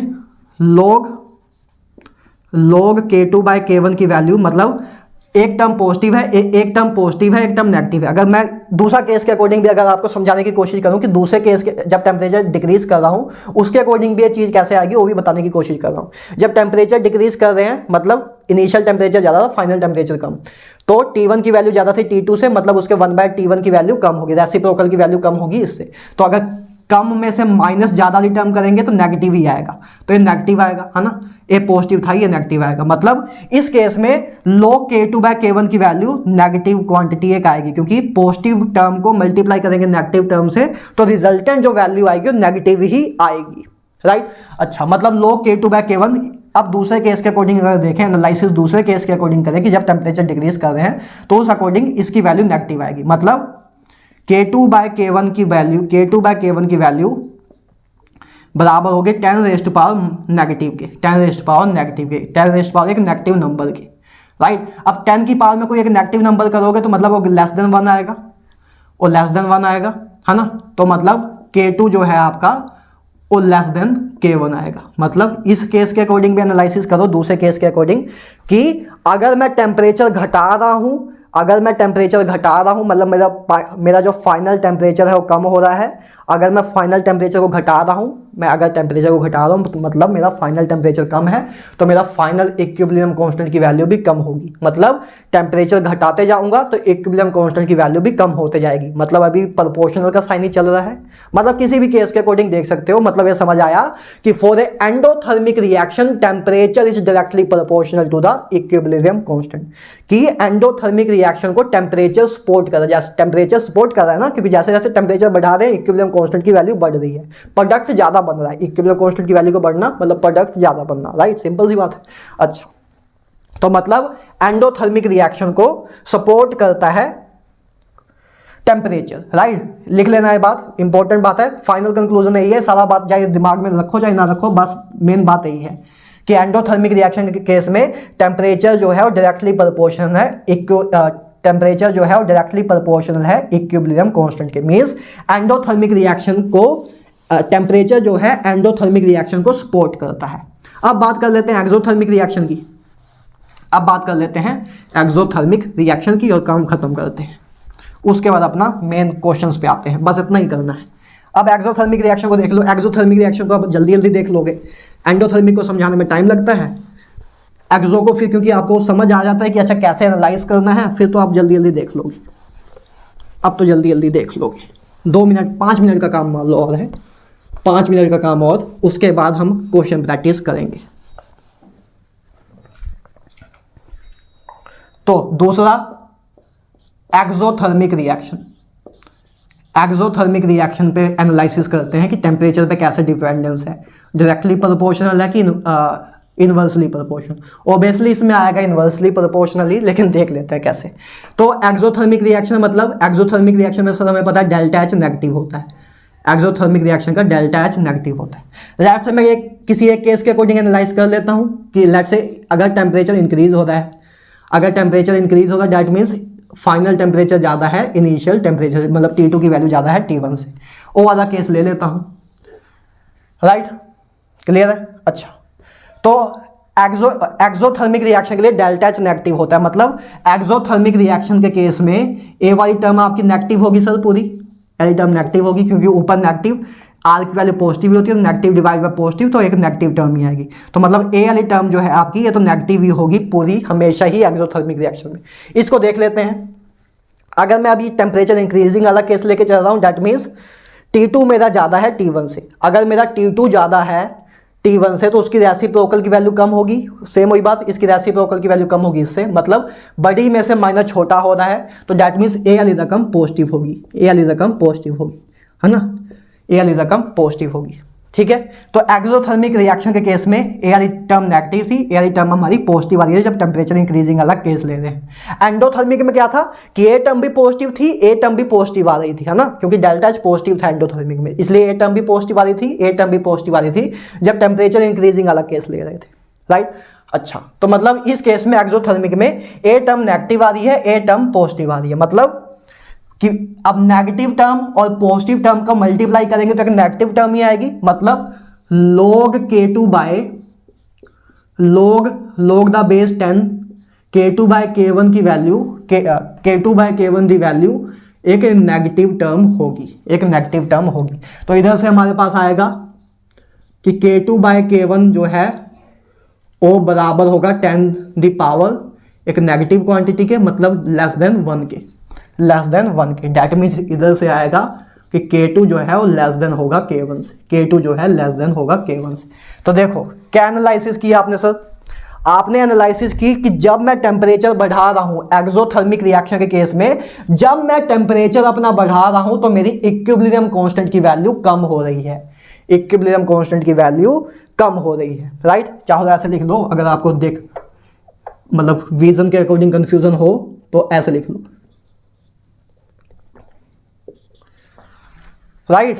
तो जब मैंने टेम्परेचर बढ़ाया, फाइनल टेम्परेचर मैंने बढ़ाया, टेम्परेचर जब मैंने बढ़ाया तो फाइनल इक्विलिब्रियम कांस्टेंट की वैल्यू कम हो गई। मतलब एंडोथर्मिक में तो जब टेम्परेचर बढ़ा रहे थे तो इक्विलिब्रियम कांस्टेंट की वैल्यू बढ़ रही थी, लेकिन इस केस में अगर आप टेम्परेचर बढ़ा रहे हो तो इक्विलिब्रियम कांस्टेंट की वैल्यू कम हो रही है। Equilibrium constant, final equilibrium constant की वैल्यू कम है इनिशियल इक्विलिब्रियम कांस्टेंट के कंपैरेटिवली। अगर फाइनल टेम्परेचर ज़्यादा है तो उसके इक्विलिब्रियम कांस्टेंट की वैल्यू कम है, मतलब टेम्परेचर बढ़ा रहे हैं इक्विलिब्रियम कांस्टेंट की वैल्यू कम हो रही है। मतलब इनवर्स रिलेशन चल रहा है सर कि एक्सोथर्मिक रिएक्शन के लिए टेम्परेचर जो है वो इनवर्सली प्रोपोर्शनल है इक्विलिब्रियम कांस्टेंट के। एक्सोथर्मिक रिएक्शन को टेम्परेचर सपोर्ट नहीं करता, उसका दुश्मन है ना, उसका दुश्मन है, उसका राइवल है, राइट, उसकी दुश्मनी है टेम्परेचर से एक्सोथर्मिक रिएक्शन की। एंडोथर्मिक रिएक्शन को टेम्परेचर सपोर्ट करता है क्योंकि टेम्परेचर बढ़ाएंगे इक्विलिब्रियम कांस्टेंट की वैल्यू बढ़ती है। मतलब फाइनल बात अब इतनी है, सारी बातें अब बकवास है, एक बार एनालिसिस करके दिखाना था बस। फाइनल बात इतनी है कि एंडोथर्मिक रिएक्शन के लिए टेम्परेचर जो है वो डायरेक्टली प्रोपोर्शनल है इक्विलिब्रियम कांस्टेंट के, और एक्सोथर्मिक रिएक्शन के लिए जो टेम्परेचर है वो आपका इनवर्सली प्रोपोर्शनल है इक्विलिब्रियम कांस्टेंट की। ये दो बात याद रखनी है, और तीसरी बात रिलेशन। तीन चीज बस दिमाग में रखो। हाँ, ये सीधा सीधा रटवाने वाला ना हो जाता, इसलिए मैंने आपको एक बार एनालिसिस करके दिखाया, अदरवाइज सीधा भी दिखा सकता था लेकिन फिर रटने वाली बात हो जाती। एक बार इस एनालिसिस के अकॉर्डिंग गए तो हाँ, एक समझ के, एक अप्रोच के अकॉर्डिंग मैथमेटिकली अप्रोच को सेट करते हुए माइंड में गए, राइट, कि हाँ एक बार प्रूफ भी करते गए, राइट। तो कुल मिला के टेम्परेचर में आपको क्या क्या चीजें याद रखनी है। पहली बात है ये आपका फॉर्मूला कि log K2 बाय K1 बराबर है delta H divide by 2.303 R bracket में 1 by T1 minus 1 by T2 के। पहली बात है। और दूसरी बात है कि एंडोथर्मिक रिएक्शन के लिए टेम्परेचर जो है डायरेक्टली प्रोपोर्शनल है इक्विलिब्रियम कांस्टेंट के, कि जैसे जैसे टेम्परेचर बढ़ाएंगे वैसे वैसे इक्विलिब्रियम कांस्टेंट की वैल्यू भी बढ़ेगी एंडोथर्मिक रिएक्शन के लिए। लेकिन एक्सोथर्मिक रिएक्शन के लिए जो है टेम्परेचर इनवर्सली प्रोपोर्शनल है हमारा इक्विलिब्रियम कांस्टेंट के, कि जैसे जैसे टेम्परेचर बढ़ाऊंगा वैसे वैसे इक्विलिब्रियम कांस्टेंट की वैल्यू और ड्रॉप होगी। टेम्परेचर मैंने बढ़ाया, इक्विलिब्रियम कांस्टेंट की वैल्यू कम होती गई, इक्विलिब्रियम कांस्टेंट की वैल्यू कम होती गई। क्लियर बात? ठीक है, तो ये तीन चीजें हैं यार आपकी जिस पे आपका इक्विलिब्रियम कांस्टेंट की वैल्यू डिपेंड करती है। अब एक लाइन बस और लिख लो, उसके बाद हम क्वेश्चन सोल्व करते हैं। काम हो गया सारा, फैक्टर इफेक्टिंग इक्विलिब्रियम कांस्टेंट की सारी बात हो गई। अगर पूरे लेक्चर की समरी दूं तो पहले सबसे पहले हमने बात की वे ऑफ राइटिंग रिएक्शन पे, कि अगर रिएक्शन को रिवर्स कर दूंगा तो इक्विलिब्रियम कांस्टेंट की वैल्यू 1/k हो जाएगी, मतलब रेसिप्रोकल हो जाएगी। अगर रिएक्शन को किसी n से मल्टीप्लाई कर दूंगा तो जो नवी रिएक्शन जो n से मल्टीप्लाई होकर बनी है उसका इक्विलिब्रियम कांस्टेंट की वैल्यू k⁴n हो जाएगी, मतलब जो पहले इक्विलिब्रियम कांस्टेंट था उसकी पावर में n लगा देंगे तो आपके नवी इक्विलिब्रियम कांस्टेंट की वैल्यू आ जाएगी, है ना। और तीसरी बात ये थी कि जब अगर दो रिएक्शन या दो से ज़्यादा रिएक्शन को ऐड करके कोई तीसरी रिएक्शन बना रहे हैं तो जो तीसरी रिएक्शन है उसका इक्विलिब्रियम कांस्टेंट जो है वो मल्टीपल होगा अबव टू रिएक्शन के इक्विलिब्रियम कांस्टेंट के, राइट।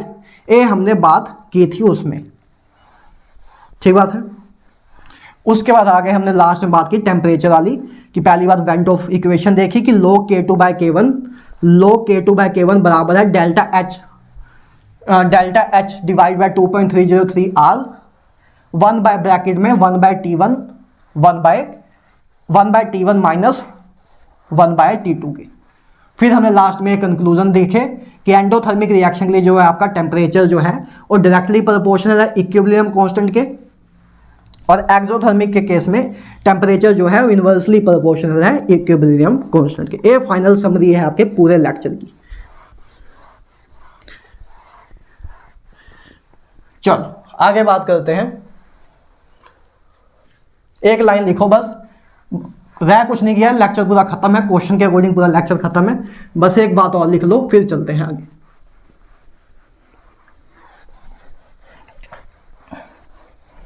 जो कि हालांकि मैं बीच में लेक्चर में बोल भी चुका हूं आज के ही, लेकिन फिर भी लिख लो एक पॉइंट बना के।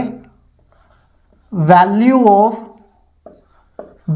Of equilibrium constant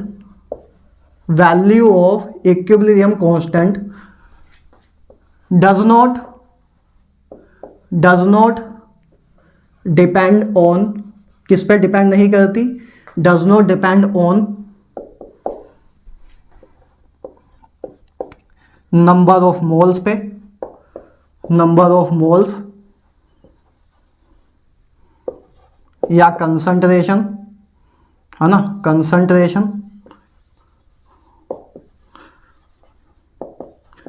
pressure,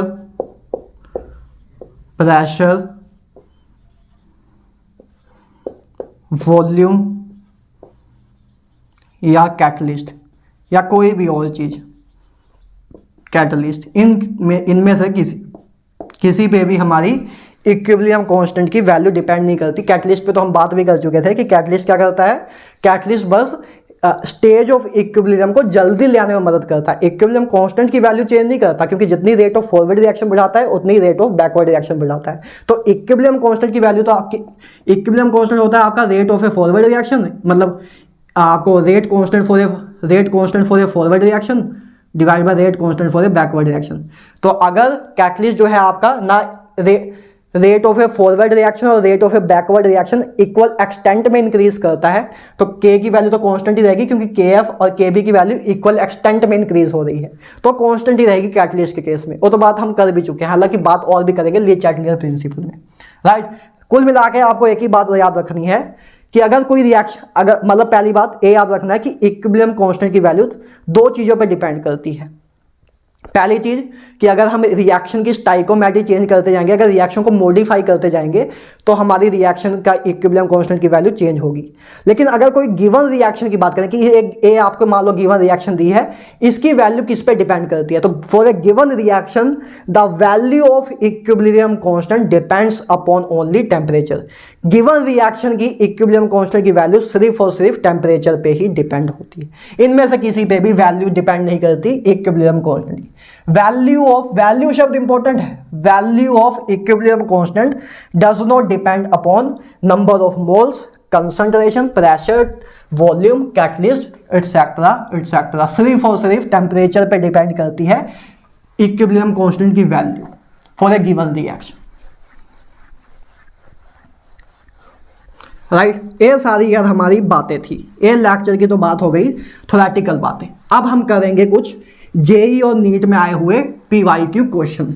4 question लेके आया हूँ, 4 क्वेश्चन हैं जिसमें से 3 आई थिंक जेई के लेटेस्ट वाले हैं और एक नीट का लेटेस्ट वाला। लेटेस्ट वाले क्वेश्चन उठाता हूँ, आपको पता है जितने भी क्वेश्चन लेके आता हूँ लेटेस्ट ही ले आने का ट्राई करता हूँ। तो 4 क्वेश्चन लेके आया हूँ, एक एक करके देखते हैं, सारे लेटेस्ट क्वेश्चन हैं। राइट, 2024 या 2023 के होंगे, इससे पीछे नहीं जाता हूँ। राइट, कि लेटेस्ट क्वेश्चन ही लेते हैं कि आपको ये ना लगे कि भाई बहुत पुराने क्वेश्चन ले लिए। राइट, चलो पहला क्वेश्चन देखते हैं। जेई मेंस आपको सामने स्क्रीन पे दिख रहा होगा, है ना, ये सामने स्क्रीन पे क्वेश्चन दिख रहा है। जेई मेंस 2024 में 8 अप्रैल शिफ्ट 1 को आया हुआ क्वेश्चन है। क्या दिया है क्वेश्चन? एक for a given hypothetical reactions the equilibrium constant are as follow. अच्छा, ये 3 आपको रिएक्शन दी है, ये 3 आपको रिएक्शन दी है सर। कौन सी? पहली रिएक्शन दी है आपको एक्स इक्विलिब्रियम में एक्स और y के बीच में रिवर्सिबल रिएक्शन है, इसका इक्विलिब्रियम कांस्टेंट की वैल्यू आपको 10 दी है, एक दी है, एक दी है, ठीक है, कोई दिक्कत नहीं है। आगे दूसरी रिएक्शन दी है y और z के बीच में रिवर्सिबल रिएक्शन है, इसकी इक्विलिब्रियम कांस्टेंट की वैल्यू आपको कितनी दी है? 2 दी है। 2.0 लिखा तो ऐसा लगता है कि 20 दिया हुआ है। आगे है तीसरी रिएक्शन z w, इसका आपको इक्विलिब्रियम कांस्टेंट की वैल्यू कितनी दी है सर? 4। और आपको पूछ रहे हैं कि जो ये रिएक्शन है the equilibrium constant for the reaction x by w का पूछ रहे हैं, इसके इक्विलिब्रियम कांस्टेंट की वैल्यू क्या होगी आपसे ये पूछी जा रही है। 4 ऑप्शन दिए। देखो बच्चों वाला क्वेश्चन है, क्या है? जेई मेंस 2024 में आया हुआ क्वेश्चन है, जेई मेंस 2024 में, सिंपल क्वेश्चन एकदम।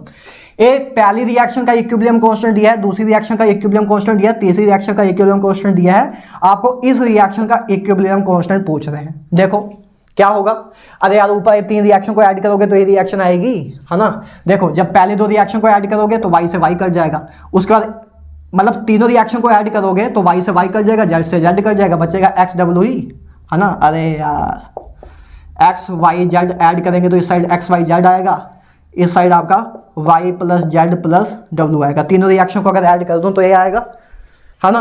अब y से y कट जाएगा, z से z, बचेगा x equilibrium y, x equilibrium w, तो यही रिएक्शन तो आएगी। मतलब अब 3 रिएक्शन को ऐड करके ही ये रिएक्शन बन रही है और इसी का इक्विलिब्रियम कांस्टेंट पूछ रहे हैं। हमने क्या किया है? 2 या 2 से ज़्यादा रिएक्शन ऐड होती हैं तो जो रिएक्शन आती हैं 2 या 2 से ज़्यादा रिएक्शन को ऐड करके जो नवी रिएक्शन बनती है उसके इक्विलिब्रियम कांस्टेंट की वैल्यू अबव रिएक्शंस की इक्विलिब्रियम कांस्टेंट की वैल्यू का मल्टीपल होता है। राइट, मतलब ए जो के है सर, ए हमारा बराबर होगा 1 2 इंटू 4 के, 1 मल्टीप्लाई 2 इंटू 4 के, दैट मीन्स 8 के।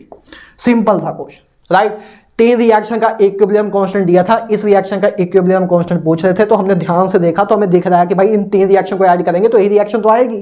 तो मतलब इन 3 रिएक्शन को ऐड करके रिएक्शन आती है और हमें पता है जब 2 या 2 से ज़्यादा रिएक्शन को ऐड करके नवी रिएक्शन बनाते हैं तो उसका इक्विलिब्रियम कांस्टेंट जो होता है वो अब जितनी भी रिएक्शन को हमने ऐड किया है उनके इक्विलिब्रियम कांस्टेंट की वैल्यू का मल्टीपल के बराबर होता है। राइट, तो इसके इक्विलिब्रियम कांस्टेंट की वैल्यू 8 आ जाएगी। दैट मीन्स कौन सा ऑप्शन? पहला ऑप्शन है 6, दूसरा 12, तीसरा 7, 8, तो ऑप्शन डी हमारा सही आ जाएगा। जेई मेंस 2024 में आया हुआ क्वेश्चन, 10 सेकंड का भी क्वेश्चन नहीं है। राइट, 10 सेकंड का भी क्वेश्चन नहीं है। आगे करते हैं, इसको इरेज कर देते हैं पहले। राइट, बिल्कुल ही रद्दी क्वेश्चन है, बिल्कुल ही लड्डू क्वेश्चन, फ्री के मार्क्स वाला क्वेश्चन, फ्री के मार्क्स वाला क्वेश्चन। और लेटेस्ट क्वेश्चन ले रहा हूँ, ये नहीं कि सदियों साल पुराने ले रहा हूँ, 2002 2005 के। लेटेस्ट में जो आपका लेवल चल रहा है उस अकॉर्डिंग ले रहे हैं। हाँ, जो अच्छे क्वेश्चन आते हैं वो भी लेते हैं। अभी आज का टॉपिक थोड़ा सा लाइट वाला है, हल्के वाला है, लड्डू वाला, तो उसमें थोड़े हल्के क्वेश्चन आते हैं। कल के लेक्चर में थोड़े भारी क्वेश्चन मिलेंगे, कल के लेक्चर में पता लगेगा, है ना। वैसे कराने के बाद कुछ भी नहीं पता लगेगा। लेक्चर अगर कंसेप्ट सीख लोगे उसके बाद तो लगेगा कुछ भी नहीं, पता ही लगता ना आपको। तो यार थर्मोडायनेमिक्स में भी इतने टफ टॉपिक कराए हैं, लेकिन कभी पता लगा कि टफ है? नहीं पता लगता है। एक बार बस ध्यान से करने की बात है, राइट। आगे देखते हैं, दूसरा क्वेश्चन है जेईई मेंस 2024 में 4 अप्रैल शिफ्ट 2 को आया हुआ क्वेश्चन है सर। आपको equilibrium constant for a given reaction SO3 का इक्विलिब्रियम है SO2 और ऑक्सीजन के साथ, उसके इक्विलिब्रियम कांस्टेंट की वैल्यू सर आपको 4.9 × 10⁻² दी हुई है। आपको the value of Kc for the given below is, इस रिएक्शन का पूछा है। अच्छा चलो ठीक है, मतलब एक रिएक्शन दी है, किसी दूसरी रिएक्शन का इक्विलिब्रियम कांस्टेंट पूछा है, तो करना क्या है आपको, बस जो रिएक्शन गिवन दी है उससे आपको दूसरी रिएक्शन बना देनी है जिसका निकालना है, यही तो करना है यार, राइट। तो मान लो ए रिएक्शन आपको दी है, क्वेश्चन दिख रहा होगा आपको, ए रिएक्शन दी है और इसका इक्विलिब्रियम कांस्टेंट की वैल्यू कहाँ लिखेंगे, इधर लिख देते हैं। चलो, इसके इक्विलिब्रियम कांस्टेंट की वैल्यू सर आपको दी है कितनी, 4.9 × 10⁻² दी हुई है Kc की वैल्यू। आपको इस रिएक्शन का पूछना है किसका, 2SO2 प्लस ऑक्सीजन से 2SO3 बन रहा है, इसका पूछ रहे हैं। इसका इक्विलिब्रियम कांस्टेंट पूछ रहे हैं क्या होगा। देखो, एक गिवन रिएक्शन की आपको इक्विलिब्रियम कांस्टेंट की वैल्यू दी है, इस रिएक्शन का आपको इक्विलिब्रियम कांस्टेंट पूछ रहे हैं कि कितना होगा, इसके Kc की वैल्यू कितनी होगी। तो बस आपको क्या करना है, जो गिवन रिएक्शन दी है उससे किसी भी तरह इधर तक पहुंचो। तो देखते हैं, देख के पता लगेगा क्या करना है। तो ऊपर रिएक्शन दी है इधर। अच्छा, पहला काम तो ये किया होगा यार, देखो क्या किया होगा, इस रिएक्शन से अगर हमें ये रिएक्शन बनानी तो क्या करेंगे, सबसे पहले रिएक्शन को रिवर्स कर देंगे, क्योंकि इस साइड SO2 और ऑक्सीजन है, इस साइड SO3 है, इसमें इधर SO3 है, इधर आपका SO2 और ऑक्सीजन है। मतलब पहले SO2 को इस साइड लेके आना पड़ेगा, SO2 और ऑक्सीजन को इस साइड लेके आना पड़ेगा। मतलब पहले बस मैं इस रिएक्शन को रिवर्स कर दूं, उसके बाद 2 से मल्टीप्लाई कर दूं। देखो, पहले अगर मैं इस रिएक्शन को रिवर्स कर दूं, तो रिवर्स करूंगा तो मेरा क्या आएगा, SO2 प्लस हाफ ऑक्सीजन से SO3 हमारा सर बनेगा। पहले मैंने रिएक्शन को रिवर्स किया, तो अगर रिएक्शन को रिवर्स करूंगा तो इक्विलिब्रियम कांस्टेंट की वैल्यू मेरी इतनी हो जाएगी, 1/K1 1/Kc हो जाएगी, मतलब इतनी हो जाएगी। रिएक्शन को रिवर्स जैसे जैसे आगे करते जाओगे साथ साथ में इक्विलिब्रियम कांस्टेंट की वैल्यू लिखते जाना कि कैसे कैसे चेंज होगी, राइट। तो मैंने अगर रिएक्शन को रिवर्स किया, पहले मैंने रिएक्शन को रिवर्स किया, तो रिएक्शन को रिवर्स करूंगा तो इक्विलिब्रियम कांस्टेंट की वैल्यू इतनी हो जाएगी। हमें ये रिएक्शन बनानी है, पहले तो मैंने रिएक्शन को रिवर्स कर दिया, अब बस इस रिएक्शन को 2 से मल्टीप्लाई कर दूंगा तो ये रिएक्शन आ जाएगी ना। तो बस अब लास्ट में 2 से मल्टीप्लाई कर दो, करना कुछ नहीं है, जो गिवन रिएक्शन दी होगी उसी से आपको जो रिएक्शन का इक्विलिब्रियम कांस्टेंट पूछ रहे हैं वो आपको बना लेनी है, बस वो आपको बना लेनी है। तो 2 से मल्टीप्लाई कर दी, 2 से मल्टीप्लाई किया इस रिएक्शन को तो ये रिएक्शन आ गई, है ना।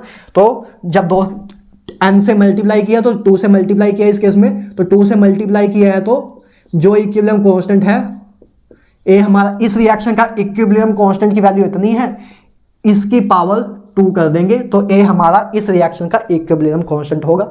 और ए रिएक्शन इसी के बराबर है, मतलब ए जो वैल्यू इधर से जो वैल्यू आएगी वही हमारा आंसर होगा।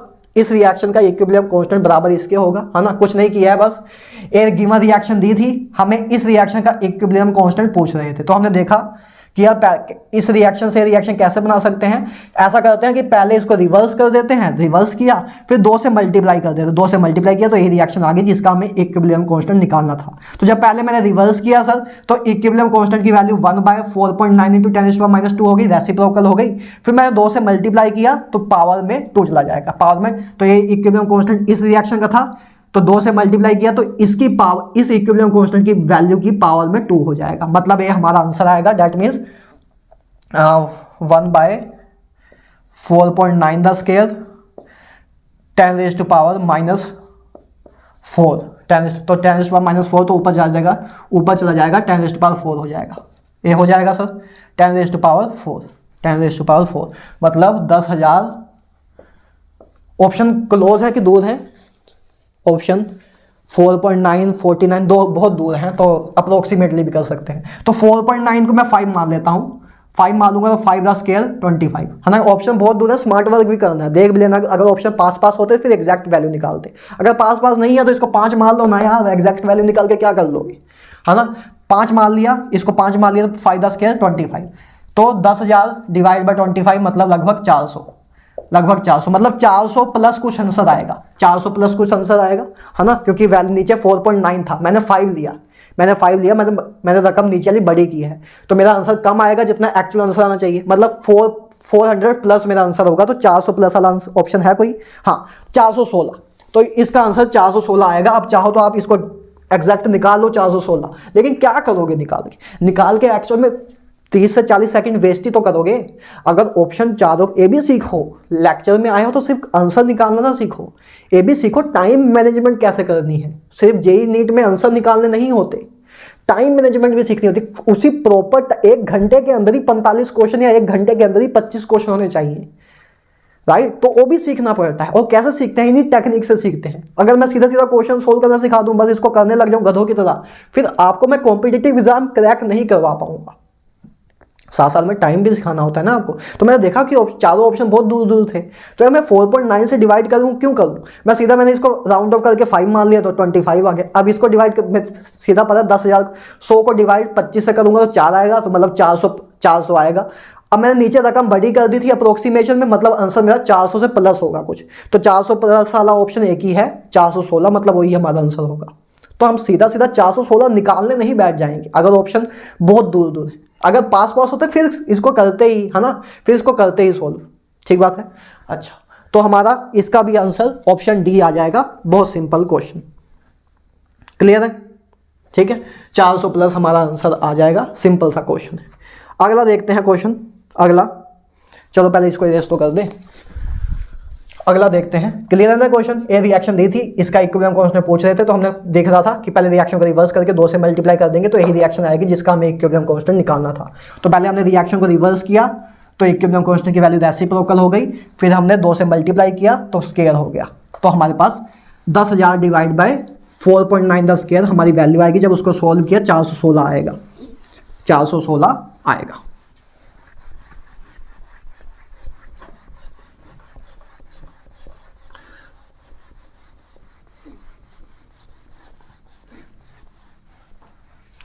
चलो, ये दूसरा क्वेश्चन, 2 क्वेश्चन और रहते हैं, उनको भी ले लेते हैं जल्दी जल्दी और लेक्चर को समाप्त करते हैं। चलो, अगला क्वेश्चन है, एट ए नीट 2024 में आया हुआ क्वेश्चन है, इसको लेते हैं। At a given temperature and pressure, आपको स्क्रीन पर क्वेश्चन दिख रहा होगा। At a given temperature and pressure the equilibrium constant value for a equilibria are given as.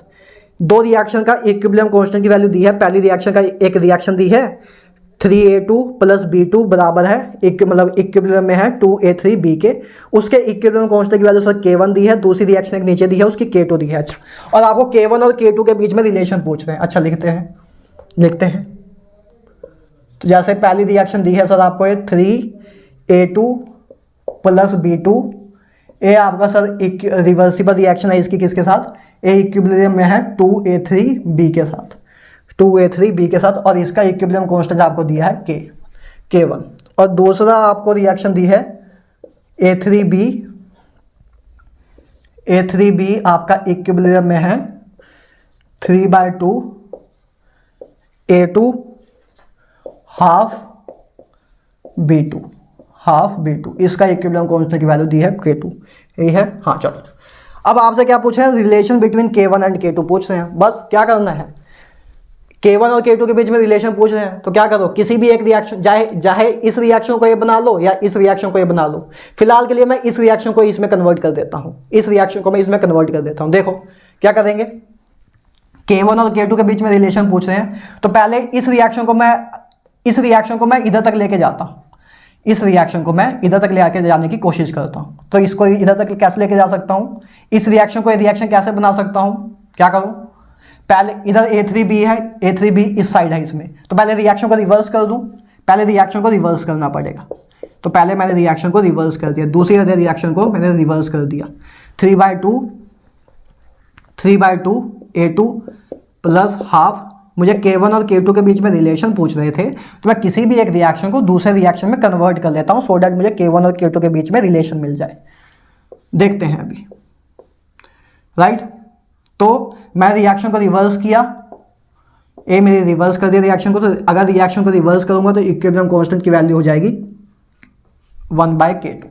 Equilibrium constant की वैल्यू हो जाएगी 1/K2। अब इतना तो कर लिया, अब आगे अब पूरी रिएक्शन को अगर 2 से मल्टीप्लाई कर दो तो ऊपर वाली रिएक्शन बन जाएगी, तो 2 से मल्टीप्लाई कर दो। आगे 2 से अगर मैं मल्टीप्लाई कर दूंगा तो 2A2, 2 से मल्टीप्लाई किया तो 2A2 हो गया, 2 से 2 कट जाएगा, इधर आपका 2B2, इधर आपका 2 से 2 कट जाएगा तो B2 ही बचेगा। ओके, 2 से मल्टीप्लाई किया तो आपके पास ए रिएक्शन आएगी, इधर 2A3B आ जाएगा, राइट। तो देखो पहले मैं इस रिएक्शन को रिवर्स किया तो ए रिएक्शन आई, उसका इक्विलिब्रियम कांस्टेंट 1/K2 हो गया। अब 2 से मल्टीप्लाई कर दिया तो मेरे पास ए वाली रिएक्शन आ गई जो ऊपर थी, तो ए रिएक्शन आ गई और इसका equilibrium constant in term of K2 क्या है, 2 से मल्टीप्लाई किया तो ए हो जाएगा, 2 से मल्टीप्लाई किया तो ए हो जाएगा, है ना। पहले रिएक्शन को मैंने रिवर्स किया, फिर 2 से मल्टीप्लाई किया, पहले रिएक्शन को रिवर्स किया तो 1/K2 हो गया, फिर 2 से मल्टीप्लाई किया तो 1/K2 हो गया, राइट। अब ये दोनों रिएक्शन सेम ही है, दोनों रिएक्शन सेम है तो मतलब इसकी इक्विलिब्रियम कांस्टेंट की वैल्यू सेम होगी, मतलब K1 बराबर होगा 1/K2 के।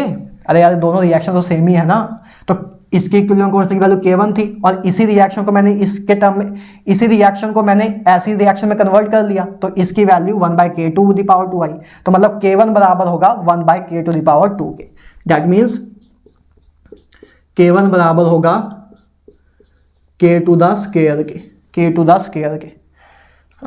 और क्या लिख सकते हैं, किस फॉर्म में ऑप्शन है आपके, मतलब K1 बराबर आया K2 के, और मतलब उस फॉर्म में आंसर नहीं है तो अच्छा, तो K2 बराबर होगा K1 के। डैट मीन्स K2 बराबर होगा K2 बराबर होगा 1/K1 के। K2 फिर बराबर होगा 1/√K1 के। ठीक बात है, तो ऑप्शन नंबर डी हमारा आंसर हो जाएगा, ऑप्शन नंबर डी हमारा आंसर हो जाएगा। ठीक बात है, नीट 2024 में आया हुआ क्वेश्चन है सर। आपको 2 रिएक्शन दी हुई थी, इस रिएक्शन का इक्विलिब्रियम कांस्टेंट की वैल्यू K1 थी, इसकी इक्विलिब्रियम कांस्टेंट की वैल्यू K2 थी। इन दोनों K1 और K2 के बीच में रिलेशन पूछ रहे हैं, तो बस हम क्या करेंगे, किसी भी एक रिएक्शन को दूसरी रिएक्शन में कन्वर्ट कर लो। मैंने इस रिएक्शन को इसमें कन्वर्ट किया, आप चाहते तो इसको भी इसमें कन्वर्ट कर लेते, है ना।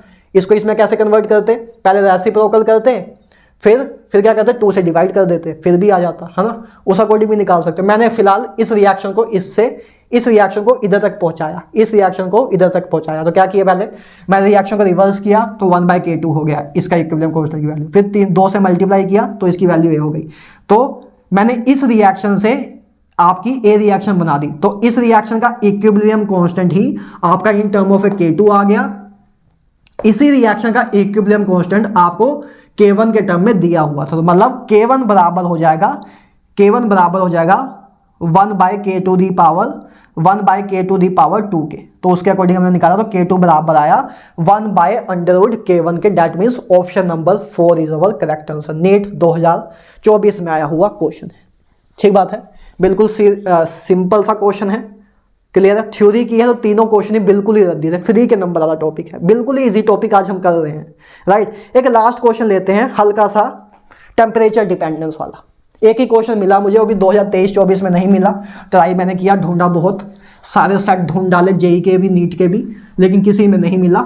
तो जो एक लेटेस्ट मिला है वो 2020 का मिला है, उसको एक देख लेते हैं कि उसका भी एक क्वेश्चन ऐसा ना रहे कि देखा ही नहीं हो, टेम्परेचर डिपेंडेंस वाला, है ना। इसके अकॉर्डिंग तो देख ही चुके हैं, addition of a reaction, reciprocal of a reaction या मल्टीप्लिकेशन ऑफ ए रिएक्शन, उस अकॉर्डिंग तो क्वेश्चन कर ही चुके हैं 3, राइट। अब हम देख लेते हैं एक टेम्परेचर डिपेंडेंस वाला क्वेश्चन। लास्ट क्वेश्चन है आपका आज के लेक्चर का लास्ट क्वेश्चन है। देखो क्वेश्चन आपके सामने स्क्रीन पे है, right. The variation of a equilibrium constant with the temperature is given as below. अच्छा, 2 टेम्परेचर, एक टेम्परेचर T1 पे, स्क्रीन पे आपको क्वेश्चन दिख रहा होगा, T1 टेम्परेचर 25 डिग्री सेल्सियस दिया हुआ है, T2 टेम्परेचर आपका कितना दिया है, 100 डिग्री सेल्सियस। अच्छा, इस पे T1 पे आपका इक्विलिब्रियम कांस्टेंट की वैल्यू दी है आपको 10। जब टेम्परेचर बढ़ा रहे हैं तो आपकी वैल्यू हो रही है 100, आपकी वैल्यू हो रही है 100। पहली बात तो अगर मान लो क्वेश्चन तो आपको ये पूछ रहे हैं कि क्वेश्चन आपको ये पूछ रहे हैं कि आपको value of delta H naught, delta G naught at temperature T1 and delta G naught at temperature T2 हमें बतानी है। यूनिट में क्या रखना है? Kilo joule. किलो जूल्स में हमें वैल्यू बतानी है, किलो जूल पर मोल में, है ना। यूनिट भी देख लेना कि क्या पूछा है, किलो जूल पर मोल में हमें पूछा हुआ है, राइट। हमें ये तीन चीज निकालनी है, delta H naught, delta G naught और delta G naught. Delta G naught at temperature T1, delta G naught at temperature T2, ये तीन चीजें हमें निकालनी है। पहली बात तो चलो ये तो क्वेश्चन है तो अभी हम सोल्व करेंगे, लेकिन अगर इस गिवन डाटा से अगर मैं आपसे पूछना चाहूं कि बताओ ये जो गिवन डाटा दिया है इससे हम क्या कंक्लूड कर सकते हैं कि ये एक एंडोथर्मिक रिएक्शन है कि एक एक्सोथर्मिक रिएक्शन है। टेम्परेचर बढ़ाया मैंने, इक्विलिब्रियम कांस्टेंट की वैल्यू बढ़ रही है, मतलब क्या है? एंडोथर्मिक रिएक्शन है सर। पहली बात तो इतना क्लियर हो रहा है। अगर मान लो क्वेश्चन ही अकॉर्डिंग आता कि ये गिवन डाटा के अकॉर्डिंग बताओ कि रिएक्शन कौन सी है, एंडोथर्मिक, एक्सोथर्मिक, न्यूट्रलाइजेशन या नन ऑफ अबव, तो हम क्लियरली बोल सकते थे एंडोथर्मिक। ठीक बात है। अच्छा, तो पहली बात तो एंडोथर्मिक है, मतलब ठीक है एंडोथर्मिक है तो कोई भी ऑप्शन नेगेटिव, मतलब डेल्टा एच की वैल्यू कोई भी नेगेटिव नहीं दिया ऑप्शन में, नहीं तो उसको हम निगलेक्ट कर सकते थे, इस तो कोई दिक्कत नहीं है। लेकिन हमें डाटा समझ आ रहा है कि डाटा देख के समझ आ रहा है कि ये एंडोथर्मिक रिएक्शन का डाटा दिया हुआ है। फिलहाल आगे आते हैं। अब हमें डेल्टा एच नोट निकालना है, तो हमें बस रिलेशन पता है van't Hoff equation, log K2 by K1 बराबर होगा delta H naught by 2.303 R 1 by T1 standard enthalpy of formation दिया था इसलिए डेल्टा एच नोट लिखा है मैंने। ठीक है, log K2 बाय K1 बराबर delta H naught divide by 2.303 R 1 by T1 minus 1 by T2। तो वो वैल्यू पुट करो, डेल्टा एच नोट निकालना है। K2 दिया हुआ है 100, K1 दिया हुआ है 10, डेल्टा एच नोट निकालना है। R की वैल्यू मुझे दी हुई है कितनी? R की वैल्यू 8.314 दी होगी, लेकिन जो आपको R की वैल्यू दी है 8.314 और जूल में दी है, आपको आंसर किलो जूल में निकालना है। तो आप चाहो तो अभी से ही 1000 से मल्टीप्लाई कर दो, तो 1000 से डिवाइड कर दो, सॉरी, है ना। अरे यार आपको जो R की वैल्यू दी है वो तो जूल में दी है, R की वैल्यू आपको 8.314 जूल में दी है। अब इसको अगर आपको किलो जूल में कन्वर्ट करना है तो किलो जूल में कन्वर्ट करना तो 1000 से डिवाइड ही करना होगा। तो अभी मैंने इसको किलो जूल में कन्वर्ट कर लिया R की वैल्यू को, क्यों? सो दैट मेरा आंसर किलो जूल में आए, है ना, क्योंकि मुझे आंसर किलो जूल में निकालने हैं। दोनों चीज़ें कर सकते हो कि आप पहले आंसर निकाल लो, वो आंसर आपको जूल में आएगा, फिर डिवाइड बाय 1000 कर दो, फिर किलो जूल में कन्वर्ट हो जाएगा, या स्टार्टिंग में ही कर लो, दो आपकी मर्जी जैसे अकॉर्डिंग कर लो। मैंने स्टार्टिंग में कर दिया, राइट, तो ये आ जाएगा। और क्योंकि हमें आंसर किलो जूल में पूछा इसलिए मैंने 1000 से डिवाइड किया है। क्लियर है ना बात? अच्छा, तो आगे T1 की वैल्यू इसको कैल्विन में कन्वर्ट कर लो, तो 298 कैल्विन होगा, और 100 डिग्री तो 273 प्लस 100 तो 373, तो ये हमारा T2 होगा। कैल्विन में कन्वर्ट करके इसको लिख दो, तो T1 आया हमारा 298, कैल्विन में ही लिखना है, SI यूनिट में लिखना है ना। ये तो स्टार्टिंग से करते आ रहे हैं, जितने भी चैप्टर 4-5 चैप्टर कर चुके हैं उनमें सब में देखते हैं कि टेम्परेचर की वैल्यू कैल्विन में ही पुट करते हैं, राइट। तो इधर क्या आ गया सर आपका? इधर आ गया आपका log 10 आपका बराबर आया delta H naught by 2.303 8.314 1000 divide by 1000।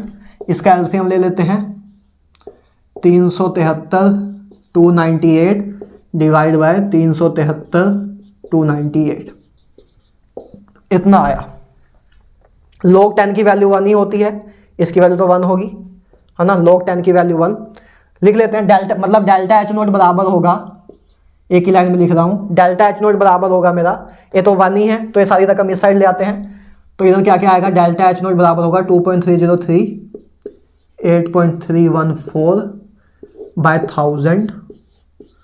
1000 373 minus 298 तो 275, तो ये 75 इधर से, अच्छा लेकिन इधर आएगा तो 75 नीचे आ जाएगा, 373 ऊपर 298 डिवाइड बाय 75, यही होगा। देखो है ना, एक ही लाइन में, अरे बच्चे सुना हो यार, डेल्टा एच नोट निकालना है, मतलब बाकी सारी चीज़ें इधर ले आओ। इसकी वैल्यू 1 ही थी, तो 1 मल्टीप्लाई इसके बराबर हो 1 मल्टीप्लाई 2.303 इंटू 8.314 डिवाइड बाई 1000, तो इतना लिख दिया। और ए वाली रकम मल्टीप्लाई होगी, जो नीचे है इधर ऊपर चली जाएगी, तो 373 इंटू 298, इधर इसको माइनस करेंगे 75 आएगा, तो नीचे आ जाएगा, है ना। जब इधर आएगा इक्वल टू के इस साइड, तो 75 आ जाएगा नीचे। ठीक है, अब इसको सॉल्व कर लो, कैलकुलेट कर लेता हूँ मैं, एक बार कैलकुलेट कर लेता हूँ, आप इसको बाद में कर लेना, आप अभी कर लो साथ साथ में, टाइम वेस्ट ना हो, लेक्चर लंबा ना हो, इसलिए सिंपली कैलकुलेट कर लेते हैं। बच्चों वाली कैलकुलेशन है, कोई बड़ी बात नहीं है, राइट। तो 2.303 इंटू 8.314, लेक्चर फालतू में लंबा नहीं करना चाहता मैं, कैलकुलेशन वाला पार्ट मैं आप पे छोड़ता हूँ हमेशा। 373 इंटू 298, ओके, ठीक है, divide by 75, okay, divide by 1000, तो 28.37 आ रहा है, 28.37 हमारा डेल्टा एच नोट आ रहा है। क्या कोई ऐसा ऑप्शन दिया हुआ है 28.37? देख लेते हैं कि ऐसा ऑप्शन दिया है कि नहीं, क्वेश्चन खोलने दो, इसको सोल्व करके हमारा 28.37 आ रहा है, देख लेते हैं एक बार। कहाँ गया क्वेश्चन? तो 28 पॉइंट, मतलब ऑप्शन ए या ऑप्शन सी में से, है ना, 28.4, मतलब वही अप्रोक्सीमेटली 28.4, तो मतलब ऑप्शन बी और डी तो एलिमिनेट हो गए। अब आगे डेल्टा एच नोट निकाल लिया, अब डेल्टा जी नोट निकालना रह गया, वो मैं अब निकालना नहीं सिखाऊंगा, और मैं उसकी मैं वैल्यू नहीं निकालूंगा, वो आपको मैं पहले थर्मोडायनेमिक्स में सिखा चुका हूँ। बस करना क्या है आपको, फर्स्ट लेक्चर इक्विलिब्रियम के भी फर्स्ट लेक्चर में सिखा चुका हूँ कि डेल्टा जी नोट बराबर होगा इक्विलिब्रियम पे माइनस आर टी एलन के, माइनस आर टी एलन के, मतलब अगर log द बेस 10 के फॉर्म में लिखना हो तो minus 2.303 R T log 10 log के। तो अगर मुझे डेल्टा जी नोट की वैल्यू एट टेम्परेचर T1 पूछ रहे हैं और T2 पूछ रहे हैं, तो बस डेल्टा जी नोट की वैल्यू एट टेम्परेचर T1 क्या होगी, माइनस 2.303, आर हमारा कितना है 8.314, हमें किलो जूल में पूछा इसलिए 1000 से पहले डिवाइड कर देता हूँ, राइट। आगे टेम्परेचर T1 पे, पहले हमें T1 पे निकालना है डेल्टा G1 की वैल्यू, लेट्स से मैं T1 पे बात कर रहा हूँ, तो T1 टेम्परेचर मेरा कितना है सर 25 डिग्री सेल्सियस, मतलब 298, तो 298, और K1 की टेम्परेचर T1 पे K की वैल्यू कितनी है 10 है, K की वैल्यू 10 है, तो मतलब इसको जब सोल्व करेंगे डेल्टा जी की वैल्यू आ जाएगी एट टेम्परेचर T1, है ना, सिंपल है ना यार। अरे यार डेल्टा जी नोट की वैल्यू एट टेम्परेचर T1 जो है वो बराबर होगी minus R T1 L N, minus T R L N K1 के, minus R T1 Elon K1 के। इसी तरह डेल्टा जी नोट T2 की वैल्यू होगी minus are T2 Elon K2 के, है ना। लॉग में कन्वर्ट कर लेना, अगर इधर लॉग लिख लो, चाहे log द बेस 10, इधर 2.303 मल्टीप्लाई कर दो, वो तो कर ही सकते हो ना। तो एक डेल्टा जी नोट की वैल्यू हो जाएगी eight temperature T1, delta G naught की वैल्यू एट टेम्परेचर T2 क्या होगी माइनस 2.303, आर मेरा है 8.314, 1000 से डिवाइड कर देता हूँ, सो डेट जूल में ही आंसर आए मेरा, और किलो जूल में ही आंसर आए, और T1 माइनस 2.303 आर T2 पे निकालना है, तो अब टेम्परेचर की वैल्यू T2 पुट करेंगे, तो मतलब 100 डिग्री, मतलब 373, और T2 log K2 की वैल्यू 100 दी है, log 100, तो log 10 की वैल्यू 1 होती है, log 100 की वैल्यू 2 होती है, हमें बेसिक पता ही है।